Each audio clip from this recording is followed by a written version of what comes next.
Dude, get some laxative before you try to take a shit that bad.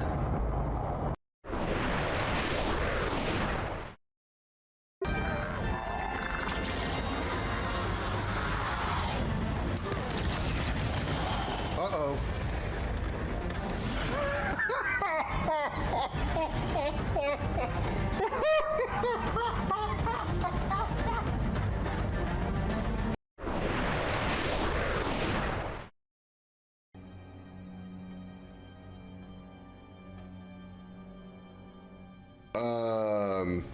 I don't think he's supposed to be here.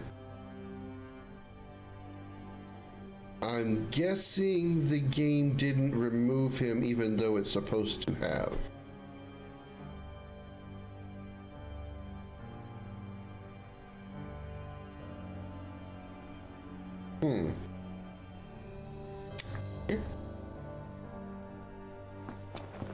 We'll just pretend that he's not there.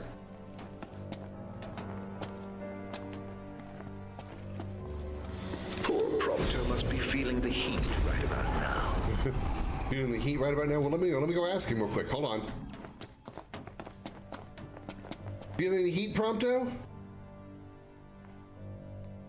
He must be mad at me. He's giving me the silent treatment.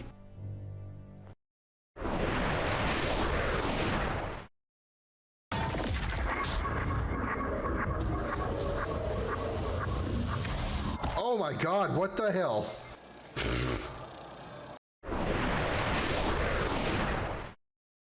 Exactly. Man, I'm so glad you guys catch on and you pick up on these things. And your people die when Yep. abandons you. I'm just glad y'all don't have to challenge my expertise. Unlike some I'm people like certainly, Jose. I am complete belief that everything that you say is 100% accurate. See, you get it, bro.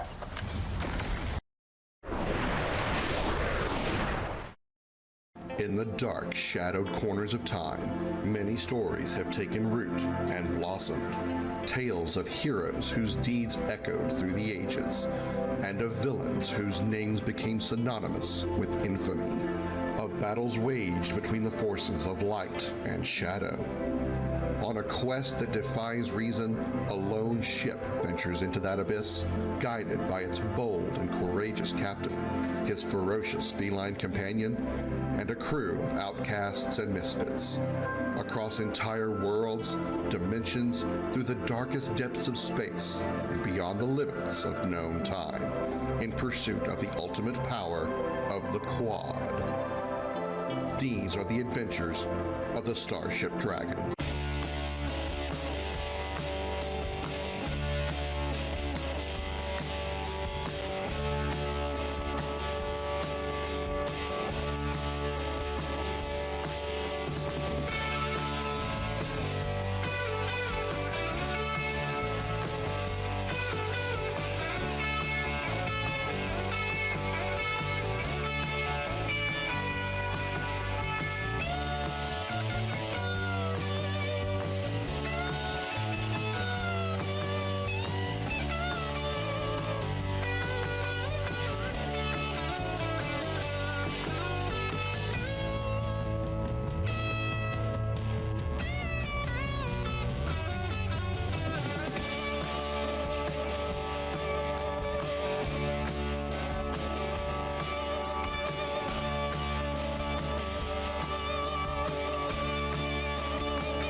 Everybody put your hands in the air and say,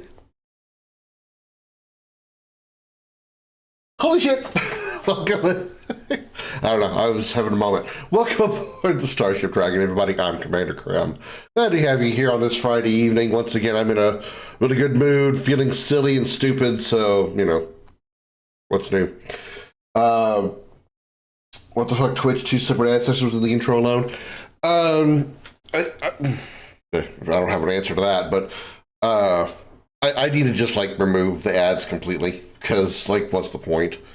I mean, the whole thing about ads is for you to be able to support the streamer without actually having to pay anything, or to pay subs, pay for a sub so you can watch the stream uninterrupted and still support the streamer.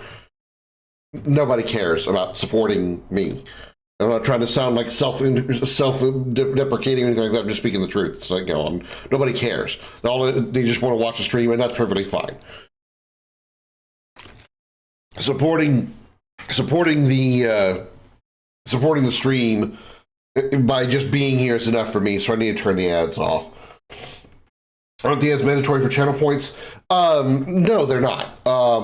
Ads are still an option that I can turn off through my own options. Like my dashboard, I can turn them off. And I think they should be completely turned off once I make that change. The idea is to be kind of a bit of a incentive to have people be able to sub. That way they don't get interrupted by the ads. Having the ads is different from what I was talking about before regarding the channel point system. I can turn the ads off, but that doesn't take me out of the affiliate program. If I were to withdraw from the affiliate program, that would keep the ads from happening, but also the subs and bits wouldn't be available to you either, but neither would the channel points as well. So, you know, I can still manually turn off the ads, I'm pretty sure. And then at that point, you have no incentive to give me bits and subs, which I'm perfectly okay with because it's just not a thing that happens here. And everybody would still have access to the channel points because I would still maintain affiliate status. Hi, Aaron. Welcome in. Good to see you too. Hope you're doing good. I apologize if I'm still a little on the stuffy side. I don't understand what's going on with my allergies over the past like month or so. I've just been having occasional issues where I'm just, you know, snotting and blowing and sneezing and shit, and I don't know what's going on. It's been on my absolute nerves. Maybe I need to just go over to like a CVS or Walgreens or whatever pharmacy and just get like over-the-counter allergy meds and see if that'll do me any kind of good. I don't know what's causing it. I really don't. I mean, I haven't changed my environment that I go to. It's either here or work, and obviously I go outside to go to my car. But you know, it's not like I go any place new or anything like that. So my immune system should be used to everything that I'm dealing with. So I don't know what it is. I don't know. It's just an annoying thing. It's nothing to really worry about. It's just more of a personal irritation to me, and that's all. That, and I don't like sitting here going all stream long. I don't think you guys want to hear that either.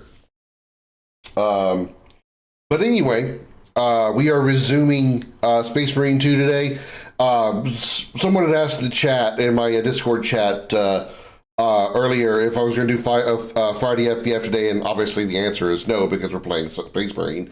Usually, if I want to do a Friday FVF, I will like notify people like earlier in the week. Like usually, I would think no later than like Wednesday or Thursday. But I knew I was pretty sure I was going to do it this week because I wanted to play this.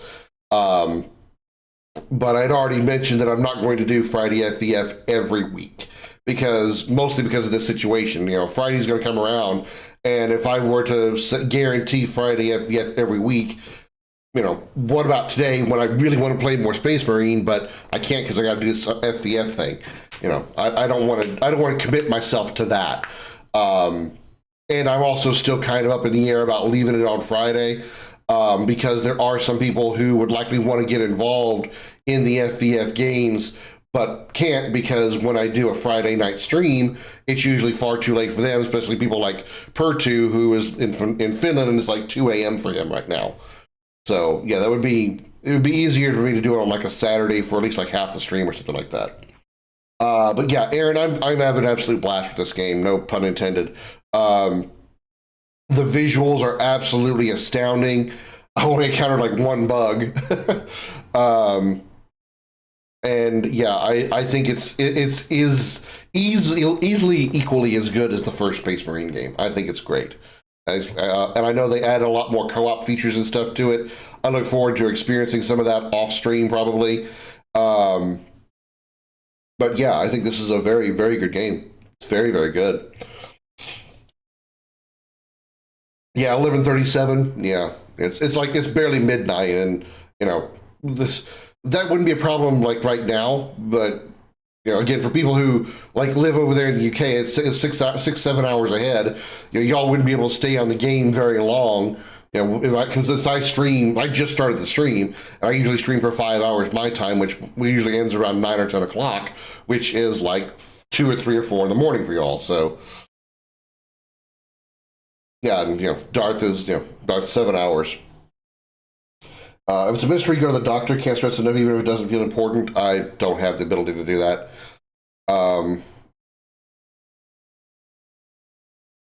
It's just more annoying than it really is like a problem. And see, like, you know, it's weird how it comes and goes. Like, I'll have like on the way home, the whole trip home. It's a 25-minute drive home. I was sniffling and sneezing the whole way home. I filling up with water and stuff. And then I got home and, you know, I got through eating dinner, and now I'm mostly okay. I'm like 98% okay. I can breathe through my nose just fine. I'm really not sniffling. I'm not running nose. I'm not having to wipe my nose every 5 seconds. So it's just, you know, it's really just irritation is all it is. Whatever's causing it is just irritating. It's all. It's not any kind of other issue.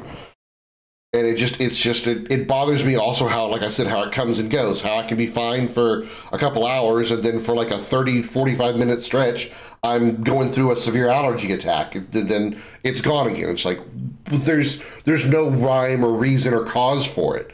If I had somebody visit or something, and then I started having allergy issues after they left or after they showed up or whatever, I could think, okay, maybe it's something that's maybe their perfume or their cologne or maybe something they passed through, something on them that caused it. There is nothing that's different in my life from day to day that should be causing this stuff. I don't know. The only other thing I possibly think of is it could be my house, could be my apartment.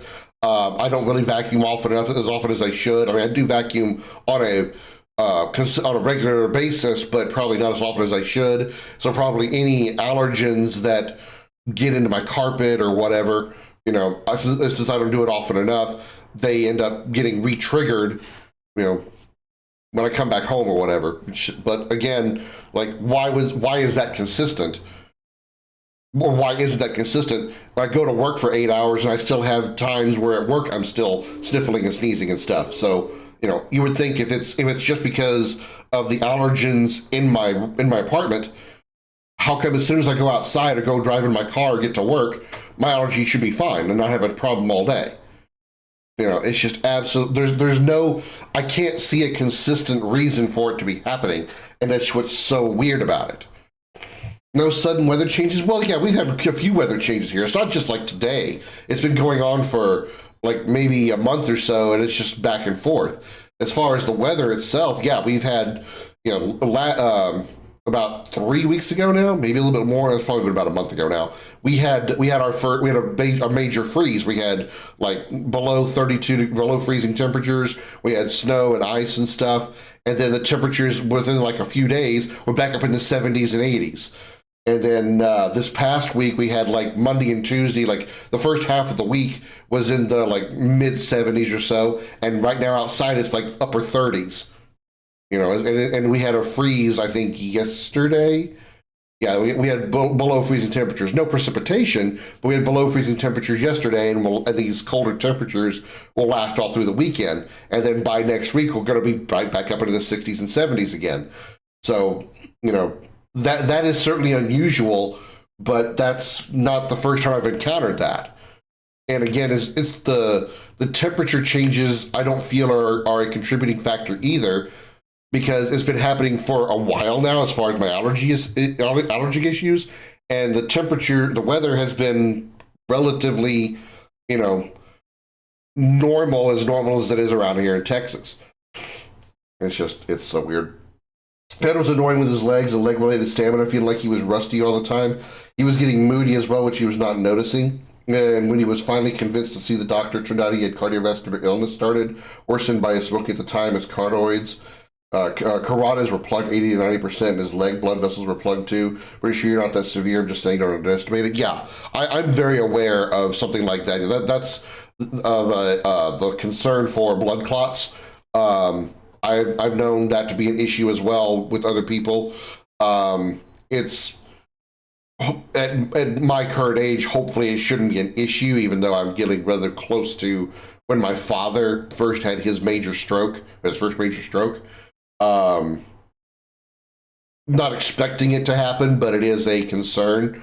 As far as family history, I don't really have anything in my family history hereditarily that is anything that major, like no heart issues or high blood pressure or anything like that. My father just had strokes. And so really that's the only thing that's concerning as far as like something major, but and I understand what you're saying. I'm just pointing out that I don't think this is worth going to the doctor for, because it's just not. And here in the U.S., how we get medical care is not necessarily get it, more like how we finance it, how we pay for it.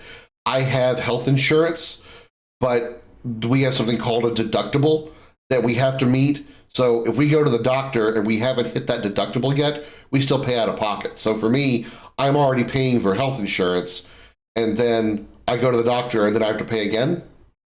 So what's the point of the insurance? The answer to the question is, okay, what if you get something major happen and you end up getting a doctor bill that's like $500,000? I get it. That's what the insurance is for. I completely understand it. I don't, for my case, I don't agree with it, because I hardly ever have a reason to go to the doctor. I don't have consistent health issues. The only thing I have is sleep apnea, and I have a machine for that. I've already paid for the machine, paid for it out of pocket, and so that's all I have. I don't have to deal with pills every day. I don't have, like I said, a consistent issue that I need to go see a doctor for or checkups for every now and then. No, I don't have a need for it. So therefore, I never hit the deductible every year. So every time I would go to the doctor, I'd have to pay out of pocket for it. It's absolutely insane. And I refuse. I'm only going to go if I feel like I am in a severe situation. Like I can't seem to get whatever this problem is, insert whatever the problem is for this hypothetical situation. I can't seem to get this solved on my own. I'm going to have to see a professional, then I'll go. But for allergy issues that go back and forth, that's not severe enough for me. Not. Hereditary cardiovascular illness from his mom's side combined with 40 years of smoking like a firefighter. Yeah. Smoking is, no matter what your past health history, smoking is like, might as well just put a nuke in your body and set it off. It's, from my own perspective, this is going to sound a little bit like elitist, and I don't mean for it to. It's one of those things where I don't understand why that kind of thing ever got started anywhere in the world. Like why would the first people, maybe not like the first people who invented like cigarettes or whatever, because maybe they didn't understand the health impacts. But once the medical field realized the severe medical impacts of cigarettes, why do they still exist? Why do people still use them? Why are they just not disappeared from existence? But again, that's just me speaking from a simplistic, narrow-minded perspective. That's all I got to say about it. Smoking is a nasty, disgusting habit, but then again, so is drinking in some cases. But yeah, that's different. That's a completely different conversation. My sister might be moving to Houston in the future. Do you know what it's like there? No, I've never been to Houston. I'm actually, you do know I live in Houston, right, Aaron? Is that why you brought that up? Because you know I live there? Yeah, I mean, I live in Houston. When you say what's it like, are you talking about like weather-wise, social-wise, or what? I don't know what you like. What's it like here? I mean, it's as far as like a city is concerned, it's just like any other city, pretty much. You've got your high crime parts of town. You got your low crime parts of town. You got your ghettos. You got your nice areas. I mean, there's lots of like attractions and what's what I'm looking for? Places to go. Whatever you want to call it, the places where you go to do things. You know, since I'm antisocial and don't go anywhere, I don't know what they're called. But you got like the aquariums. You got the places to go out and do things. Well, there's lots of those here. So yeah, it's not really much different as far as I'm aware than any other like major city in the U.S. or in the world. I certainly wouldn't say it's like Detroit or anything like that, where Detroit is like notorious for being like the murder capital of the world. It's not, Houston's not that. So, give it that kind of credit.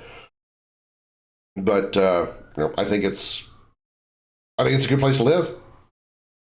Is she moving here for work or moving here with a husband, a boyfriend or something like that? Or was she, taking her from the UK lands over to the US? You might have to pay like £16 or 16 pounds or euros, whichever one it is, for an inhaler if you work, or pay if it's private. Yeah, I know that over there. I think the UK, you guys have like practically free healthcare or something like that effect. I think there's actually like free healthcare in Canada. Why the US can't seem to do that, I don't understand. That starts getting into an area of like politics and stuff that I have no interest in really learning about. And also, again, it's the fact of experience.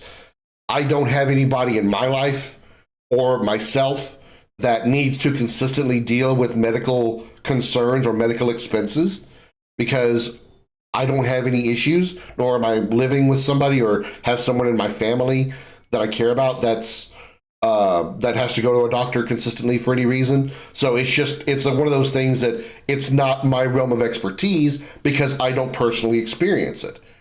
So I can't really give an honest opinion on it. I can see it from outside the fishbowl and give my opinion from outside the fishbowl, but that doesn't do anything because, again, I'm outside the fishbowl. So I can't really say. Here we have a system that is mixed between American health insurance and heavily covered social health care. So for what we call long-term illness status, we got covered 100%, no insurance needed.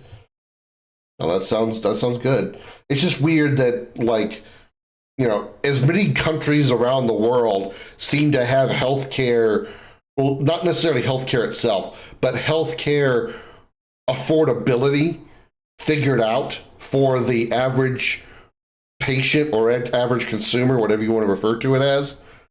The US still is, like, at best spitballing it.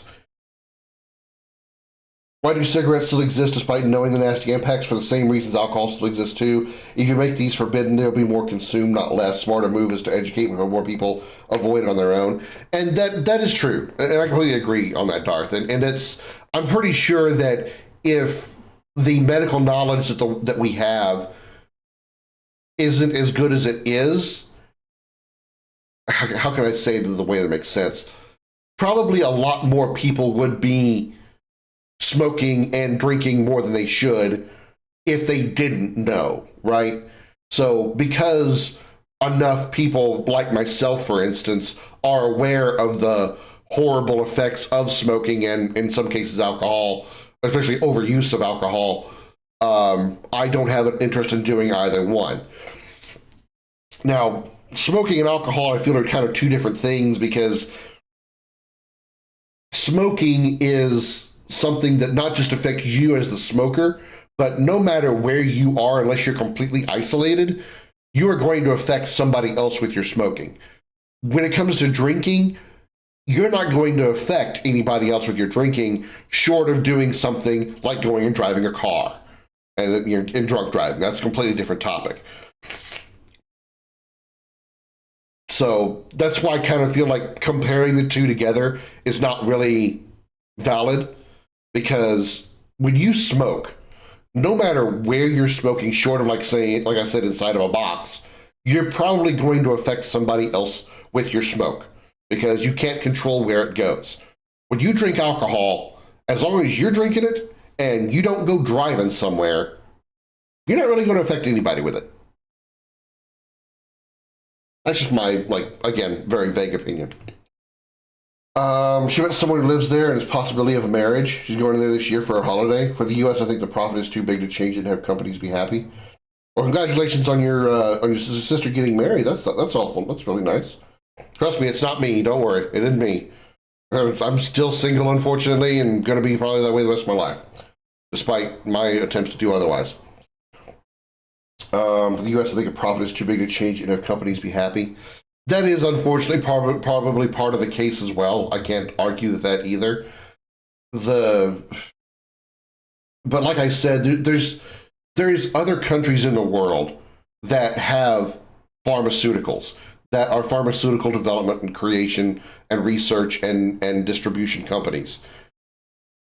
America doesn't have the franchise on all the pharmaceuticals in the world. How is it other countries have figured that out to not make their citizenry pay so fucking much for health care and be actually healthy, but yet we can't figure it out? And again, this is me speaking from an absolutely basic, simplistic perspective. I'm sure people with a lot more interest and smarts than me on those subjects would be able to go into a full detail as to why it works the way that it does. Honestly, I don't care. But I just, again, it's just a simplistic fact of, they got it, why don't we got it? They figured it out, why can't we figure it out? They put 1 and 1 plus 1 together and came up with 2. Why are we looking at the chalkboard and going, huh? Alcohol, well, you will affect others always. It's more social effects, it's wrong interaction, bad prank, going vomit, giggling too much, etc. Again, agreed. Agreed. But again, it's all a matter of, like, once you drink the alcohol, and yeah, it could mess you up and get you and make you do silly, stupid stuff. I'm not trying to defend alcohol because, again, I don't care. I despise smoking mostly because I have experienced it as a person I ever deal with secondhand smoke from like roommates and stuff that smoked. I never actually tried smoking it myself, and it's absolutely just horrifyingly disgusting. Just smelling a puff of smoke from somebody makes me feel like I'm about to choke and die. Even if it's just a little bit of smoke passing by me, it just clogs up all of my respiratory passages for this every second that I smell it. It's just absolutely god awful. Alcohol doesn't have the same effect. And for me, I have a different view on alcohol because it's very difficult for me to really enjoy alcohol for what it's meant to do, at least what I feel it's meant to do, and that is like makes you feel good, right? You're supposed to make you feel good. For me, alcohol is too much of a struggle sometimes. For some reason, I am very resistant to the effects of alcohol. It takes a lot for me I have to drink a lot of very strong alcohol for me to actually be affected by it. Most times, I mean, I've got a large bottle of vodka and a bottle of whiskey in there, and I wouldn't mind drinking it. But the problem is, if I'm going to drink alcohol, I want to feel something, right? So, but since I don't feel those things, and I can't do beer because beer does nothing but make me piss a lot. The beer has never had any effect on me whatsoever, other than fill my bladder quickly. So if I'm going to drink, I want to feel something, and I unfortunately have to drink a lot before I start feeling any kind of buzz or actually get drunk. And so it's just like, I don't want to take that much effort. I don't want to have to go get up every, like, I don't know, 5-10 minutes to go make me a new glass of vodka and Sprite just so I can start drinking it again and try to feel something. It's just, I don't feel like it. I'd rather just drink my water bottle and go get some coffee, and that's it. It's again, that's all me just talking from my own perspective. I know I'm going off on 20 different tangents. Welcome to my scatterbrain stream. Send your sister our best wishes for the upcoming best day in future. Yeah, indeed. Hey, the smell of smoke too. It's horrible. Yeah, and not necessarily like the actual smoke itself, like someone actually got a cigarette in their hand and puffing it. If you go into like a house or a car or something where there's been a lot of smoke, it's just like, it hits you like a wall. It's just like, ugh. I've had secondhand smoke my whole life from both parents. Funny enough, smoke smells worse for former smokers than for people who never smoke. Okay, I have to take your word for it. I hate the smell of both. The alcohol is worse for me. Again, it's also a matter of perspective. Until I started drinking alcohol at 34, I swore off alcohol for my whole life after seeing, I've talked about this before, about seeing my uncle when I was very, very young. Every time I saw him, this particular uncle, he always had a beer in his hand, and he was always screaming at everybody. No matter if he was having a regular conversation or if he was mad, he was always yelling, always loud, and stumbling everywhere. And while I wasn't old enough at the time to know that alcohol affects people differently, I knew enough about alcohol that that silver can in his hand was the reason he was being that way.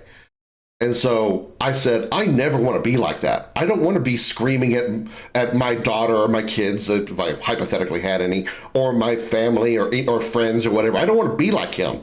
I don't want to be like that at all. I will never drink alcohol. Now, even as I grew up and learned that alcohol's effects were different, I didn't know what kind of effect it was going to have on me. And so I didn't want to risk it.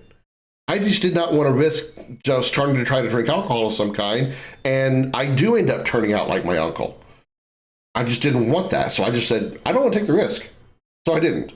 And then, I went through a shitty time in my mid-30s because of where I was living in Nebraska, and I thought, let me just try this and see what happens. And I eventually learned what happens to me on alcohol, which is nothing nefarious at all. I get silly and flirty.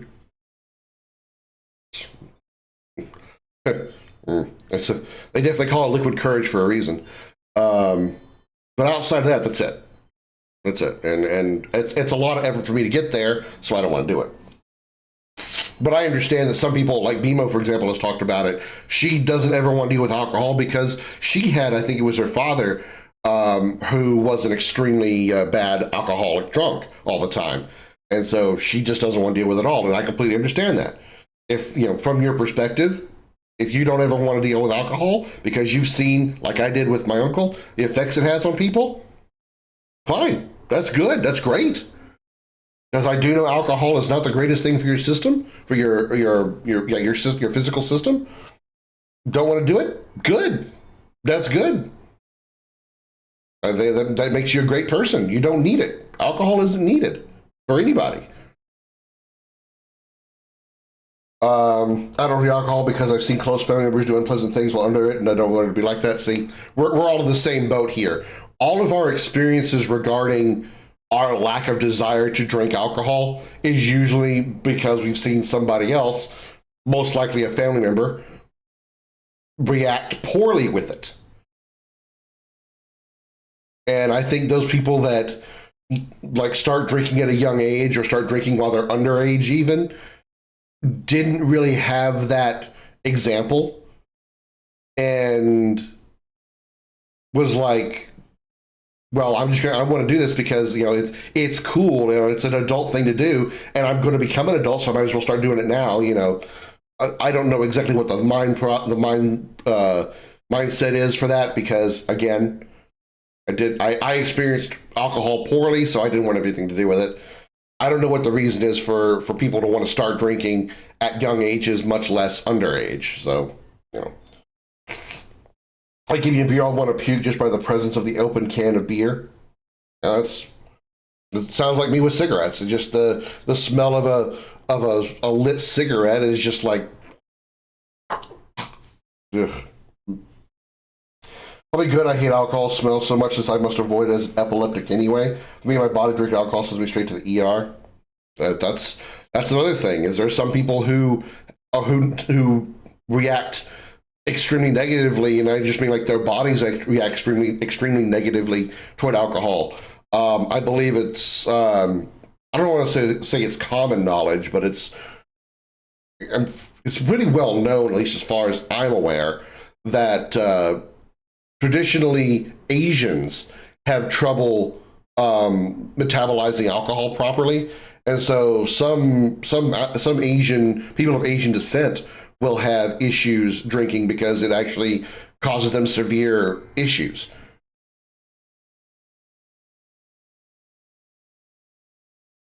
I think somebody's Amber Alert is going off, or emergency alert system, whatever.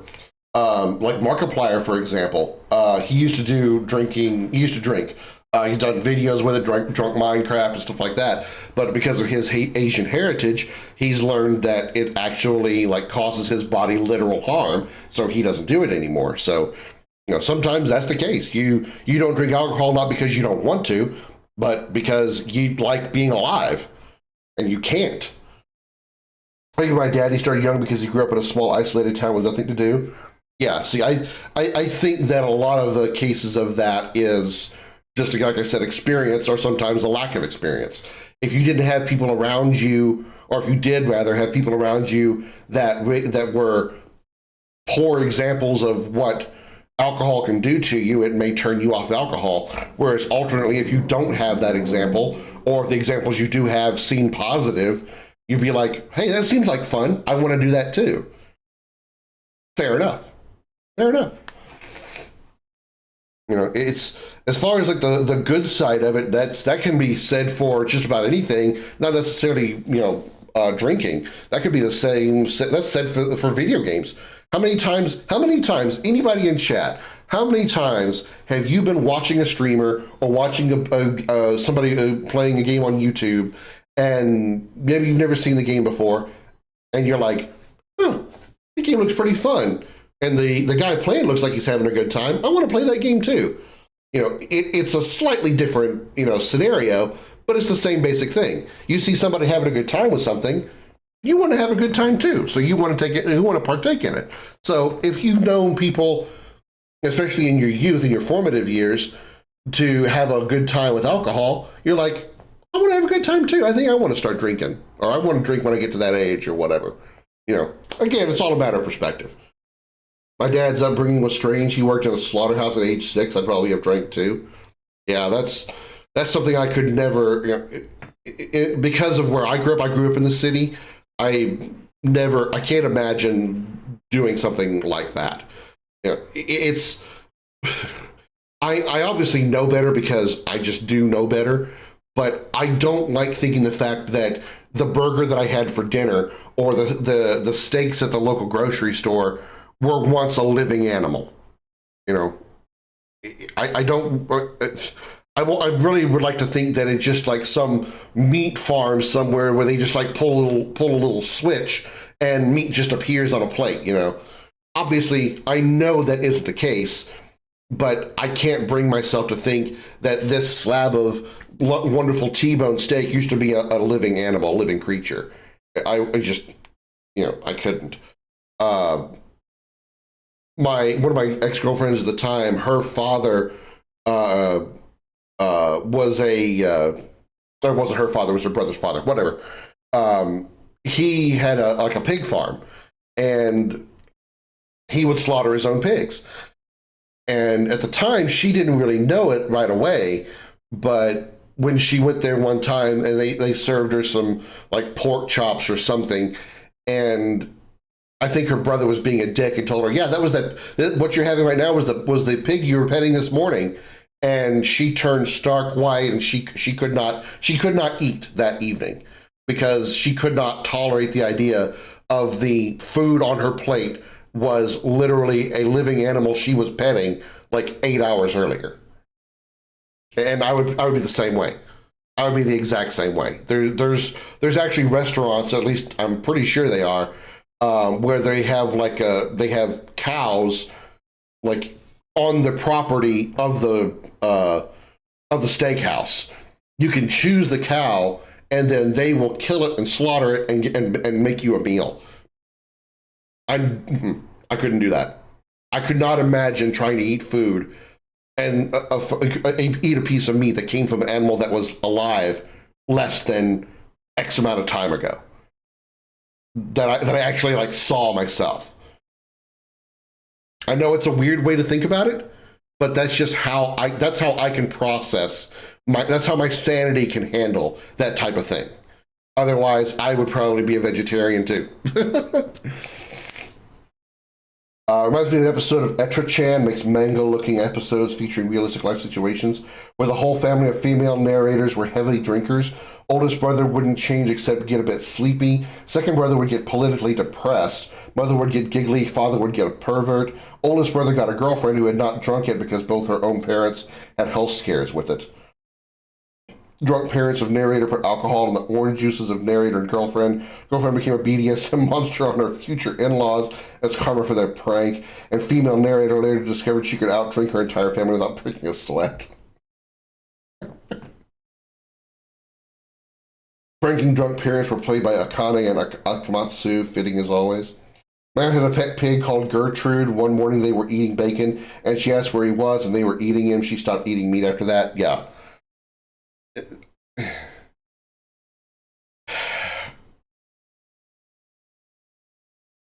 I'd like to think that people who do that kind of thing, people who do slaughter their own meat, are aware,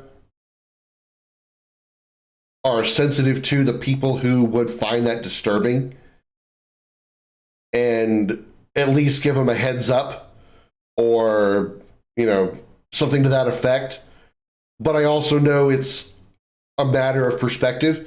If you grew up with that kind of thing, like you mentioned, I think you said it was your dad who grew up on a slaughtering farm. It's something they see all the time. It's like whatever. Okay, sure, I don't care. So they don't even think that other people could be bothered by that because they're not. So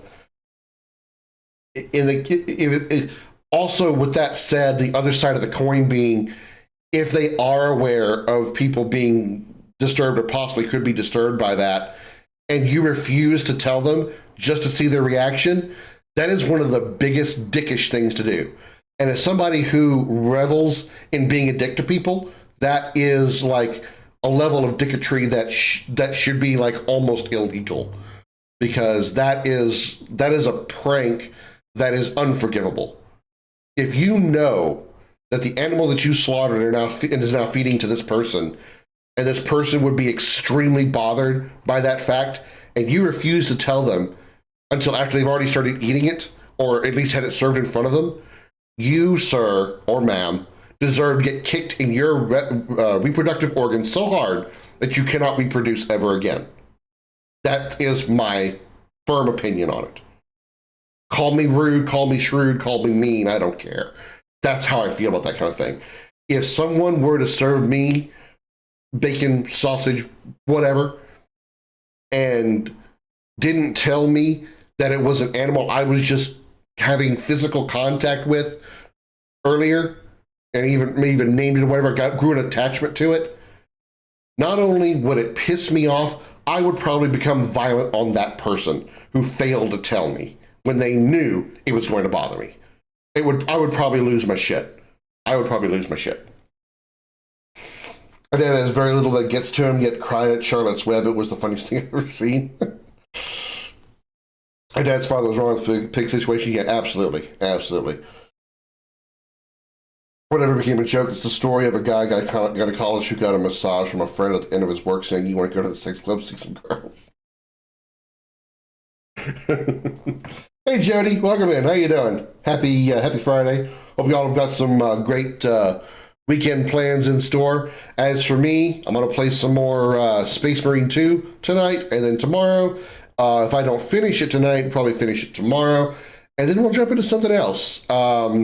We've got like a week left before Monster Hunter Wilds releases, and I'm not going to say that I'll play Wilds all weekend once it releases, or all week, but I will say that I'm going to be off the week after next, not this coming week, but the week after, and it's mostly because of the release of Wilds.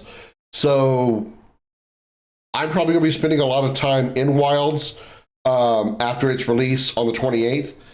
So expect to see a lot of Monster Hunter Wilds on this channel. So, you know, just a heads up on that. Probably going to be early streams that week as well. No, not Elden Ring. Not Elden Ring. I do eventually want to get back to Elden Ring. It's not a, that game is not a absolutely will not play, Jody. I do truly, I have started it. I have played it. I have liked it. And I really haven't had any trouble with it. I've obviously died a few times. Who hasn't? But it's not a game that makes me go, oh my God, I hate this game so much. I have not been frustrated like that with Elden Ring. My problem is I have to like work up the balls to get back into it. That's my problem. I know that once I get back into playing it, I'll be enjoying it again. But it's just that anticipation of worry that I'm going to get frustrated that's keeping me away from it, even though I have yet to show any signs of being frustrated in that game. So I really have no excuse as to why I haven't played it. I really don't. Hellfreeze of no. I swear, I really do want to play it again because I did like it. And I do have Lies of P as well, and I would like to play that as well because I've seen it, and it looks pretty fun. Even though I've heard it's actually much harder than Elden Ring. But still, I would like to play it. I'd like to at least try it. I saw a video of the end of this first Space Marines game. I did, Darth. I did. Before I got on stream, I went and found a YouTube video that had the end of the game. I don't remember him. I don't remember fighting a big chaos guy while falling through space. But I do kind of vaguely remember the conversation with the Inquisitor. And the whole like being accused of heresy because of the fact that he got in contact with chaos and wasn't affected and all that stuff. I do kind of remember that now that I watched that cutscene again. I still think the blonde dude, whoever he was, is a douche. But yeah, I kind of remember some of that a little bit more now that I've gone back and watched that video again. You want to play that too? Yeah. I also recently got the sequel to Jedi Fallen Order, Jedi Survivor, Star Wars Jedi Survivor. So that's on the plate. It's on the agenda for a future stream as well. Possibly PlayStation only? I don't think so. I'm 99% certain that it's on the Xbox because I didn't buy Lies of P. I got Lies of P through the Xbox Game Pass. So that's where I'm pretty sure I have it. You tried the guy while falling is the final phase of the final boss. Yeah. That's the part of the video that it showed was the massive, like really huge Chaos Marine that Titus was just punching over and over again as they were falling through space. And after you beat that fight, then you go into the final cutscene with the Inquisitor and all that other stuff. And that was I didn't remember the falling boss fight, but I did remember the conversation afterward with the Inquisitor and the black armored guys. I remembered that.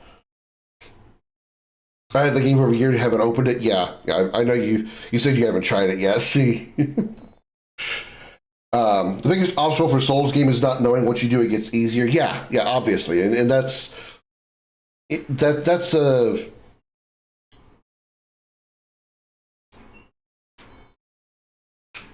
For me, it's really just the fact that I worry that I'm going to get frustrated even though I have not shown any signs of being frustrated while playing the game. And yes, of course, I've died a bunch of times to the bosses and to some of the random enemies.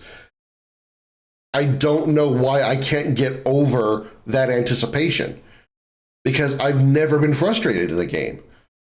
It's one thing I can say about the Elden Ring games as opposed to other games that I've gotten frustrated and angry with is in Elden Ring, whenever I've died, it's because I fucked up. I made the mistake. I misread a tell that the boss was going to do. I misjudged a dodge. He attacks horizontally, and I dodged sideways and got hit and died instead of dodging forward to avoid it. Or I read a tell as an overhead swing when he was actually doing an underhead swing, and I still got hit anyway. Every death that's been caused, or every time I died, is because I screwed up. It wasn't from something that the boss did that was just like I felt was unblockable or unavoidable, and was just some bullshit move that was guaranteed to kill you, and you had just had a luck chance that you would get out of it. That has not happened in Elden Ring yet. And so, that's what would frustrate me. That's when I get frustrated, is when I go against a boss or a fight or something, and some absolute bullshit gimmick happens that is a guaranteed death that I can't avoid, or is very difficult to avoid no matter what. That's when I get frustrated.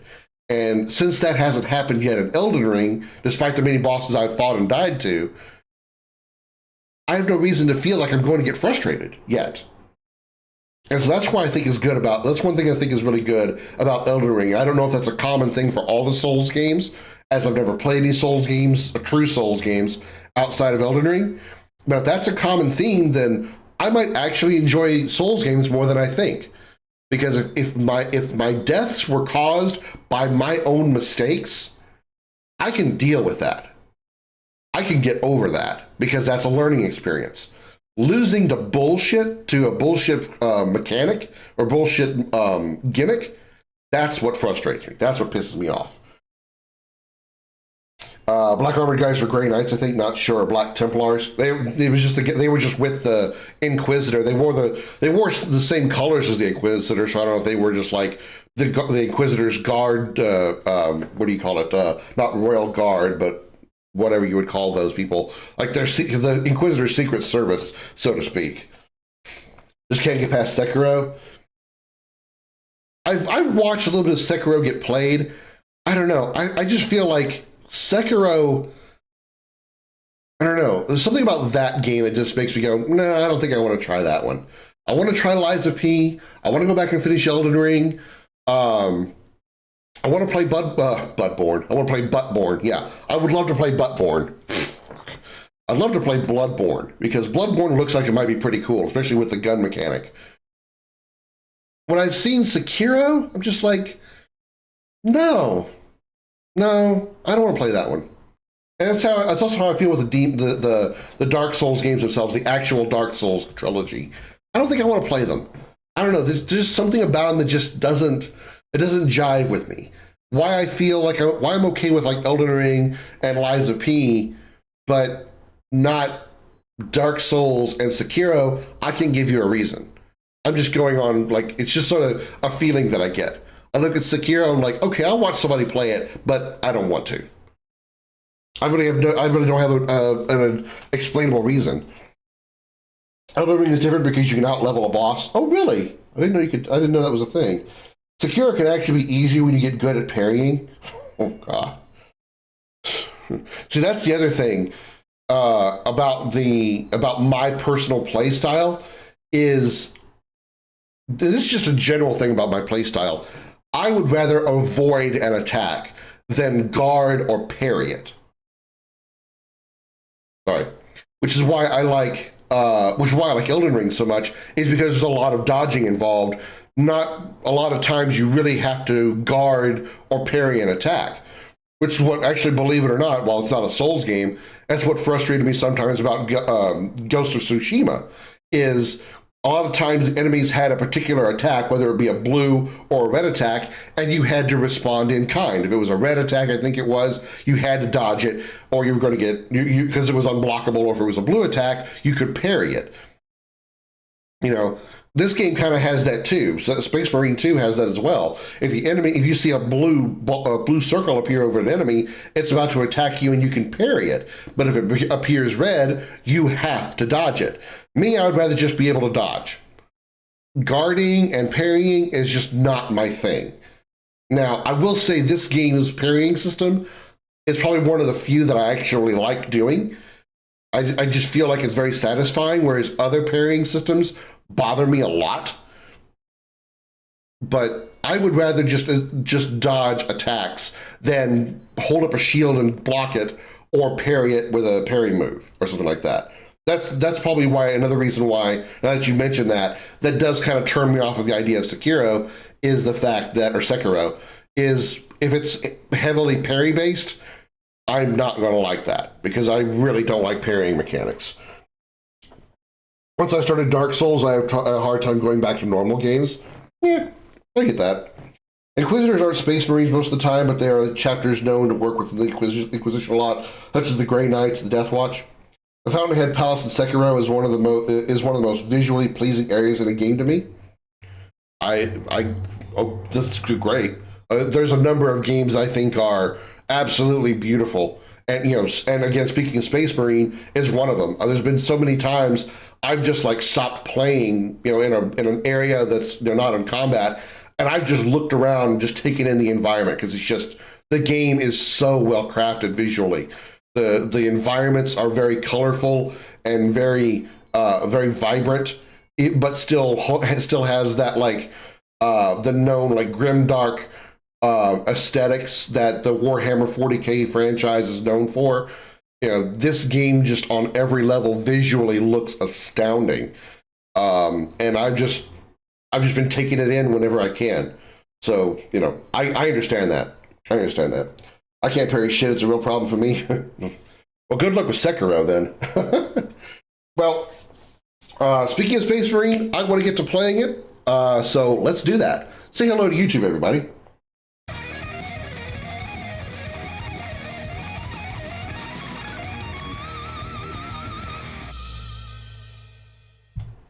Welcome aboard the Starship Dragon. I'm Commander Krim, and welcome back to Space Marine 2, Part 4.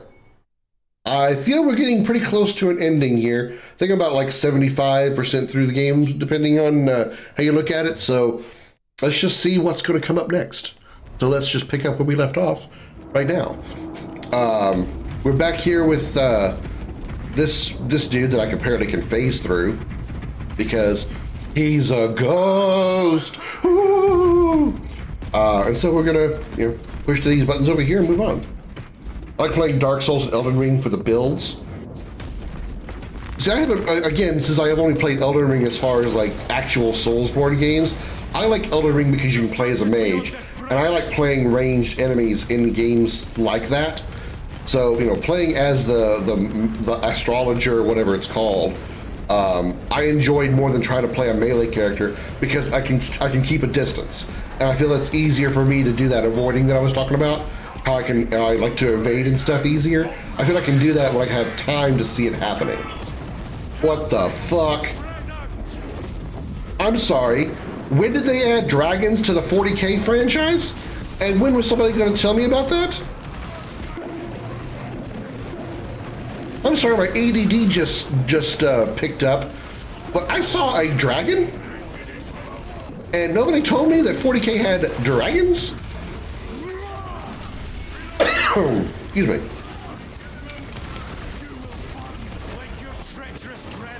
Somebody just throw a grenade at me.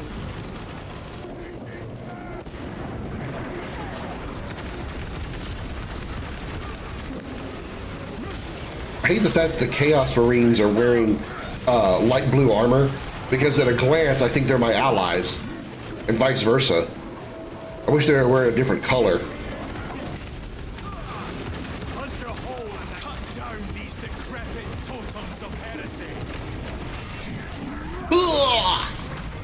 Stomp. Everybody co-op, this is crossplay. If you want to try the operation at some point, yeah, I'm all down for that. I've already played one of the operations earlier. I didn't realize it was actually like forced co-op. I thought it was just like a different like side quest thing. It's a machine with a demon inside, classic for Chaos Forces. This is a burial world, Titus. If we fail to defeat the enemy, then I will burn this place. But I would prefer to not disgrace these honored dead. Can our scans locate the signature of the power source? We are blinded by all the interference. It is out there, at the heart of that profane madness. Agreed. One way or another, we must reach that obelisk. Then we shall. Was he talking? He said burn. He said if we couldn't stop them, he would burn this place to the ground. Is he talking about the Exterminatus? Like we were discussing yesterday, Darth? And I saw your message on the Discord. We were discussing that earlier today. Or is he just talking about like generally burning this place? This mission felt like it went on for ages for me. There were a more accurate color, unfortunately for you. It's just a minor annoyance. That's all it is. I would rather if they'd been wearing like just anything other than blue.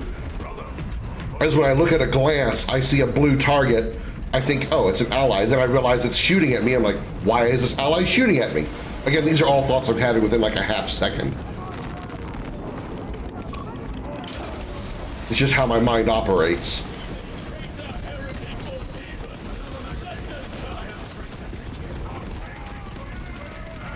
Titus, proceed on until you reach the second force.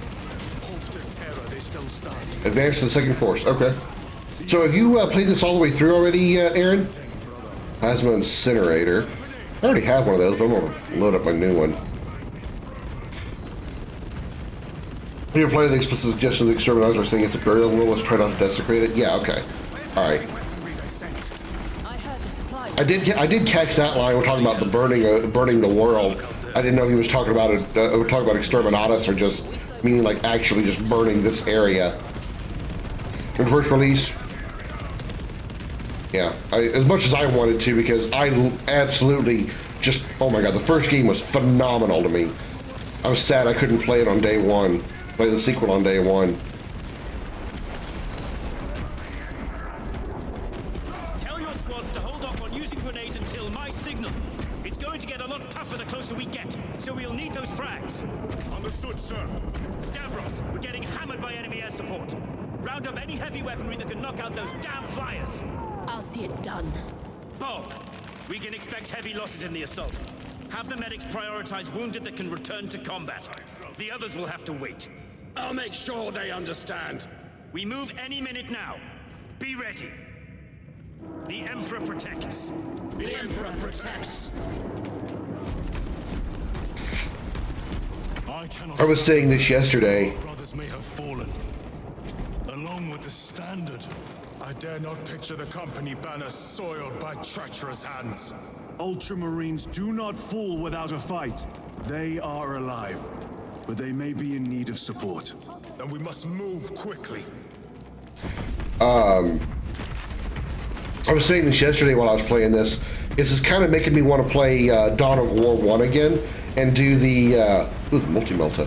Do the other expansions that I didn't do in my first playthrough, like Dark Crusade and all that.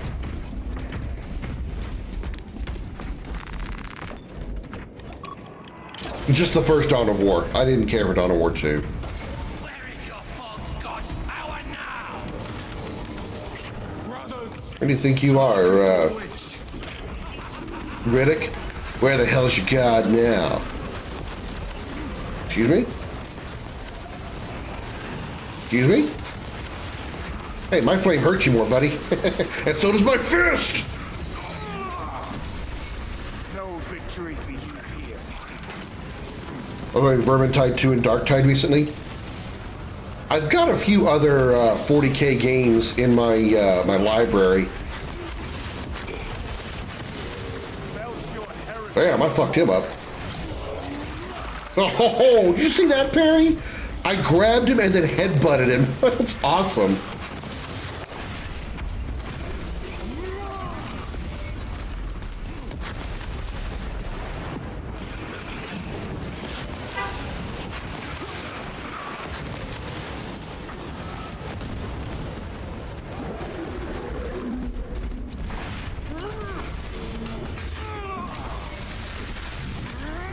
The champion lies defeated. We got 2 rounds left in this.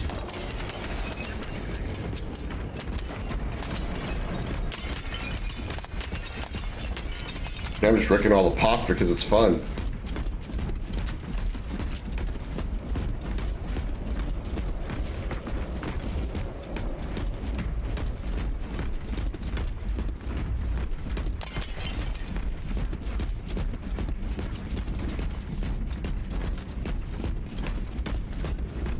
See how the priests maintain these graves, even in the midst of this war.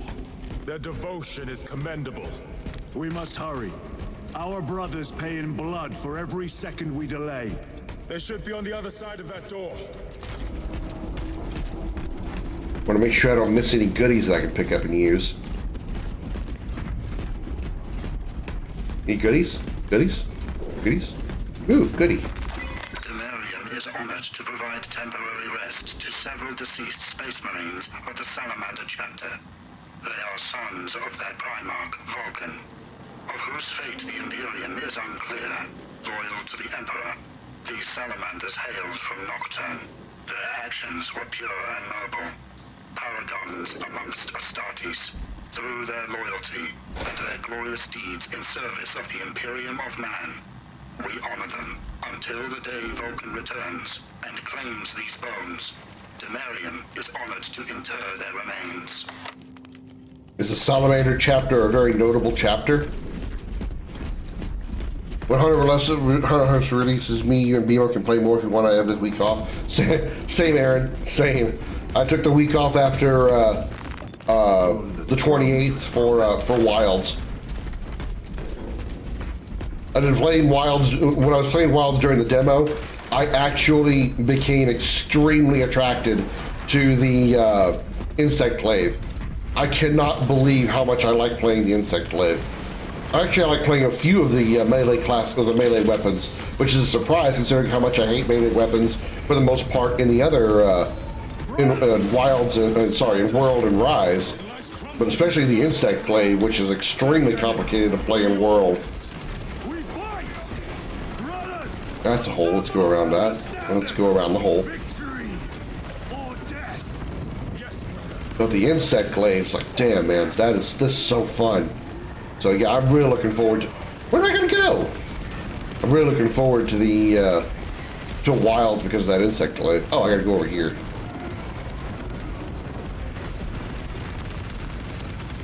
Second Company! We hold this ground in the name of the Primarch! What the hell? If we die with vengeance on our lips! I guess I have infinite ammo. Get up, Tharius! My leg is gone, brother! Cover him! All formation! Back, you treacherous scum! Tharius! He has fallen! What the fuck's going on up there? There is no end to them! There is, and we shall find it!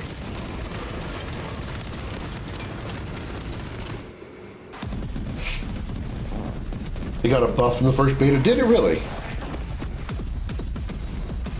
It was just more fun.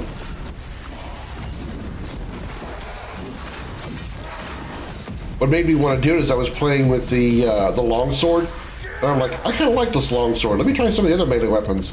And it was just like, oh my god, this Insect Glaive is so damn fun. Still don't care for the greatsword. I mean, it's still easier to play than the other monster hunters, but greatsword's still too slow for my preferences. So pretty much it's Insect Glaive, dual blades, and longsword for melee weapons, as far as like preferences. And then of course I still like bow. Who the hell is that? And why don't I have his armor? You stick for the win. If I just think of the meme, I have some oats, brother. Oh, that's who that is. I received your message. Brief me. Oh, you're the guy that we talked to via the dead psyker chick. Still want his, like, double wrist guns that he has. The obelisk appears to be the source of their power. It's protected by an energy field. Give me a solution. We've hit that shield with everything we've got. Nothing gets through. My lord! There may be a way. In the catacombs, Lou said all it took was a transference of alignment. And then he inverted something. An object. What of it? It was identical to that obelisk. Yeah, but it was a lot smaller. You want to invert that? Explain. Your Aura device might have a weakness. Might? Chapter Master, we cannot stay here. Lieutenant, you stand by Sergeant Gadriel's assessment. I do. Captain Akaran, muster your company. Aye, Chapter Master.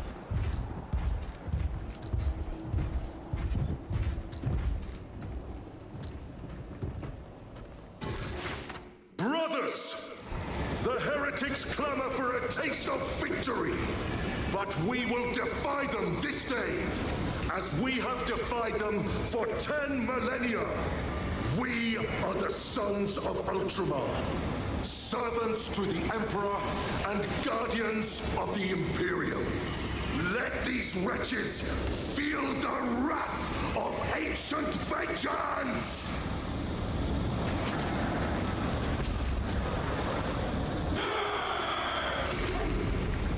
My lord, our vanguard forces are through the field. Hit them hard. Yes, lord. It's an auto mode. I'm not driving. I can't even aim. This is fully automatic. Oh, dude. Is that a knight? Is that knight armor? It's a mech. It is cool. Greet it well. Macias, train all battle tank guns on that abomination. Holy shit. Captain, form a defensive line. That's Dreadnought? Okay. Defensive line. That's a big motherfucker. Well, that tank's dead. Holy shit. Arch reality warping effect is such an interesting concept in this universe. Do you understand any of this? No. Lieutenant, do we have a solution or not? Stand by.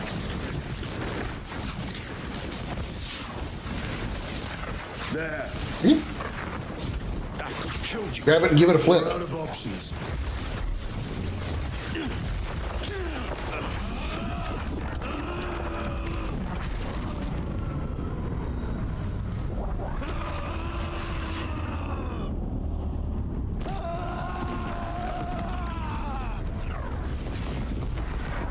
Brother. I'll live. Knights are bigger and don't answer to Space Marines.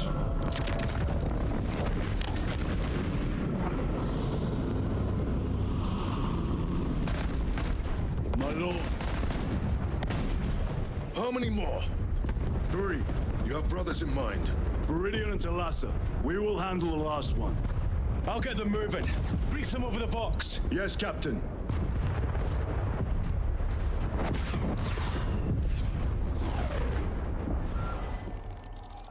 Viridian, Talassa, have you received new orders from Akaran? We have, brother. Moving to Point Alpha now. Talassa en route to Point Beta. You will need to rotate the small replica of the obelisk. But be warned, it will hurt. Not as much as it will hurt the treacherous bastards out there. Pain deepens devotion. I will gladly volunteer. Go well, brothers. Plasma incinerator, plus fusel, belter rifle, instigator bolt carbine. They're giving me a sniper rifle here. I feel I should take it. Very good. Especially it's the one that I really like too, the Lost Fusel. Crack grenades, already got them. Medicae stims. Do I need it? Nope, I'm good. Power sword, I already got. Plasma pistol, make sure I got. From the forward. Strawbon, the absolute unit. The what?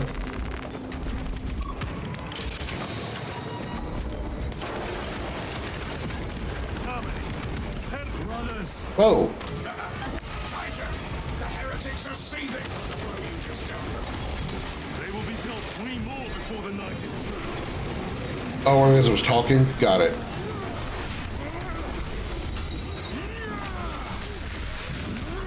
Back to the warpath.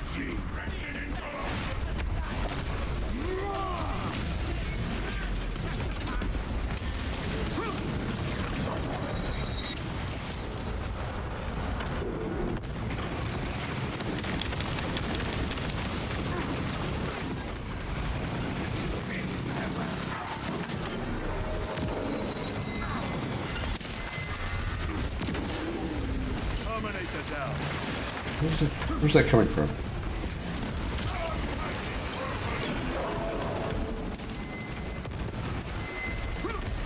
Where are those shots coming from?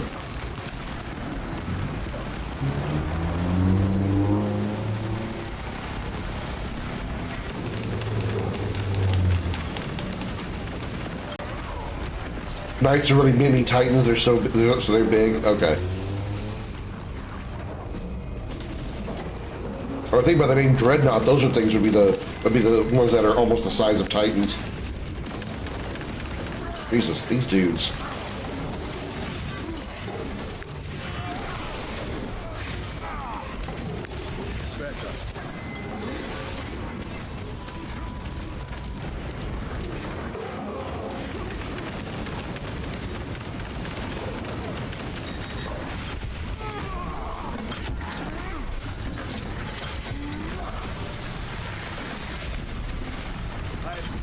That colossal demon hounds our forces. What exactly are we doing with these obelisks? The Aurora device opens a rift to the Immaterium, a gateway. These smaller obelisks appear to be the keys to that gate. We turn the keys and lock the gate. Exactly. Through this door, brothers. Go! Dreadnoughts are bigger than these Space Marines, but a Primarch can rival their size. Treachery will be punished. Heretics, cast them into the abyss. Do not spare them your wrath. Lots of whacking, lots of slashing, lots of hacking.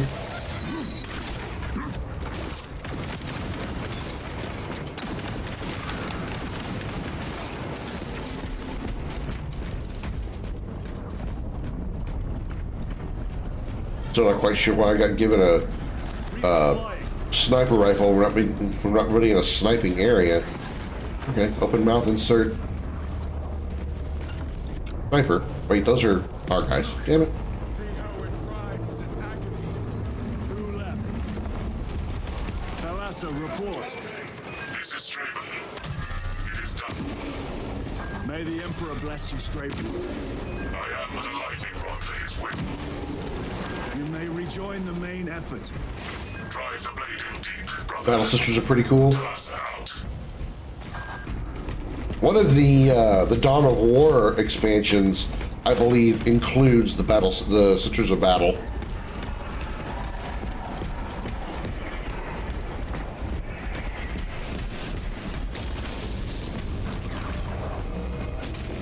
Terminators. They have destroyed the bridge. Watch their fire! They have the advantage. Well, they have the advantage, huh?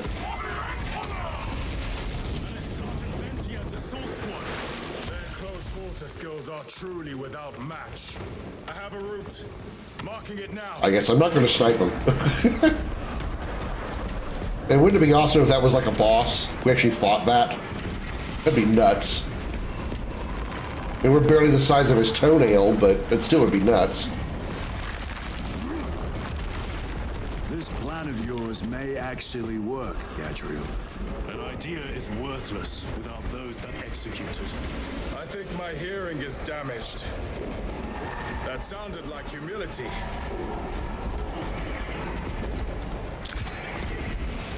Multi-melta, yes please.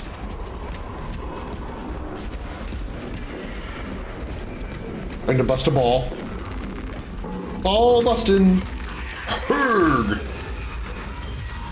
Hey guys, what's up?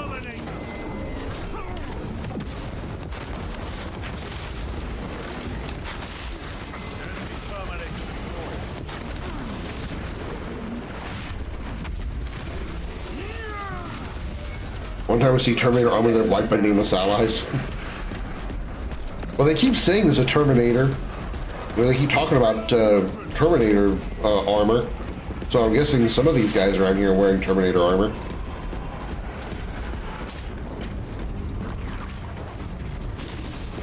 You know what?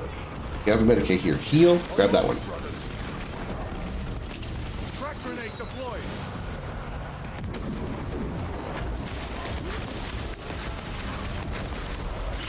Bitch.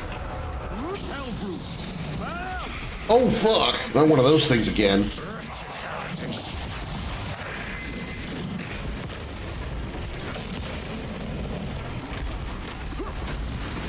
Okay, alright, I get it, you're mad.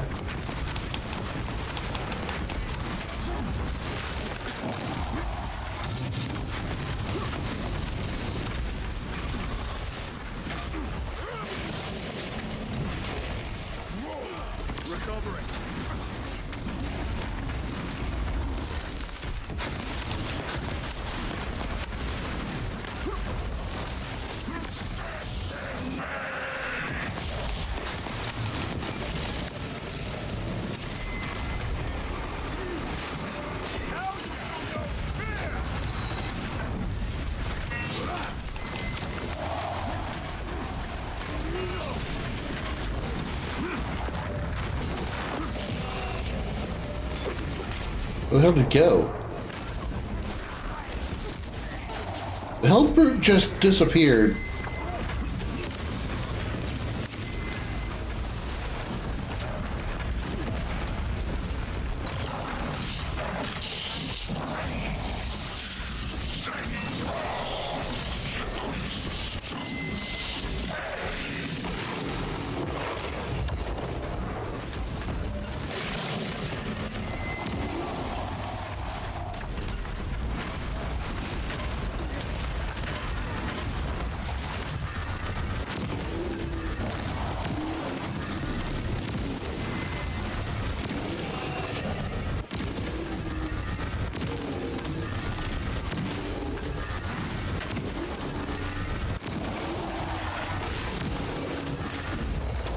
Bitch!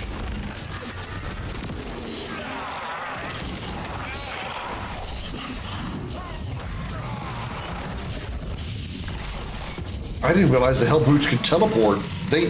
Is it like a... Did they do that before? Well, this is like the second or third one we fought. I don't remember it happening before. Pathetic waste of a dreadnought.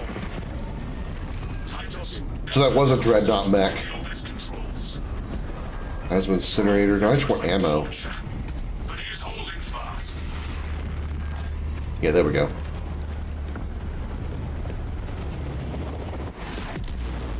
The demon is further weakened. Viridian, how is Decimus? I have a murderous headache. But the sight of that beast reeling is a fine tonic. It is indeed. Permission to join the front lines. Granted. My thanks, brothers. Emperor be with you. Viridian out. We got a problem here. One more. Oh, now let me go through. Well, let me go through a minute ago. Do you hear that?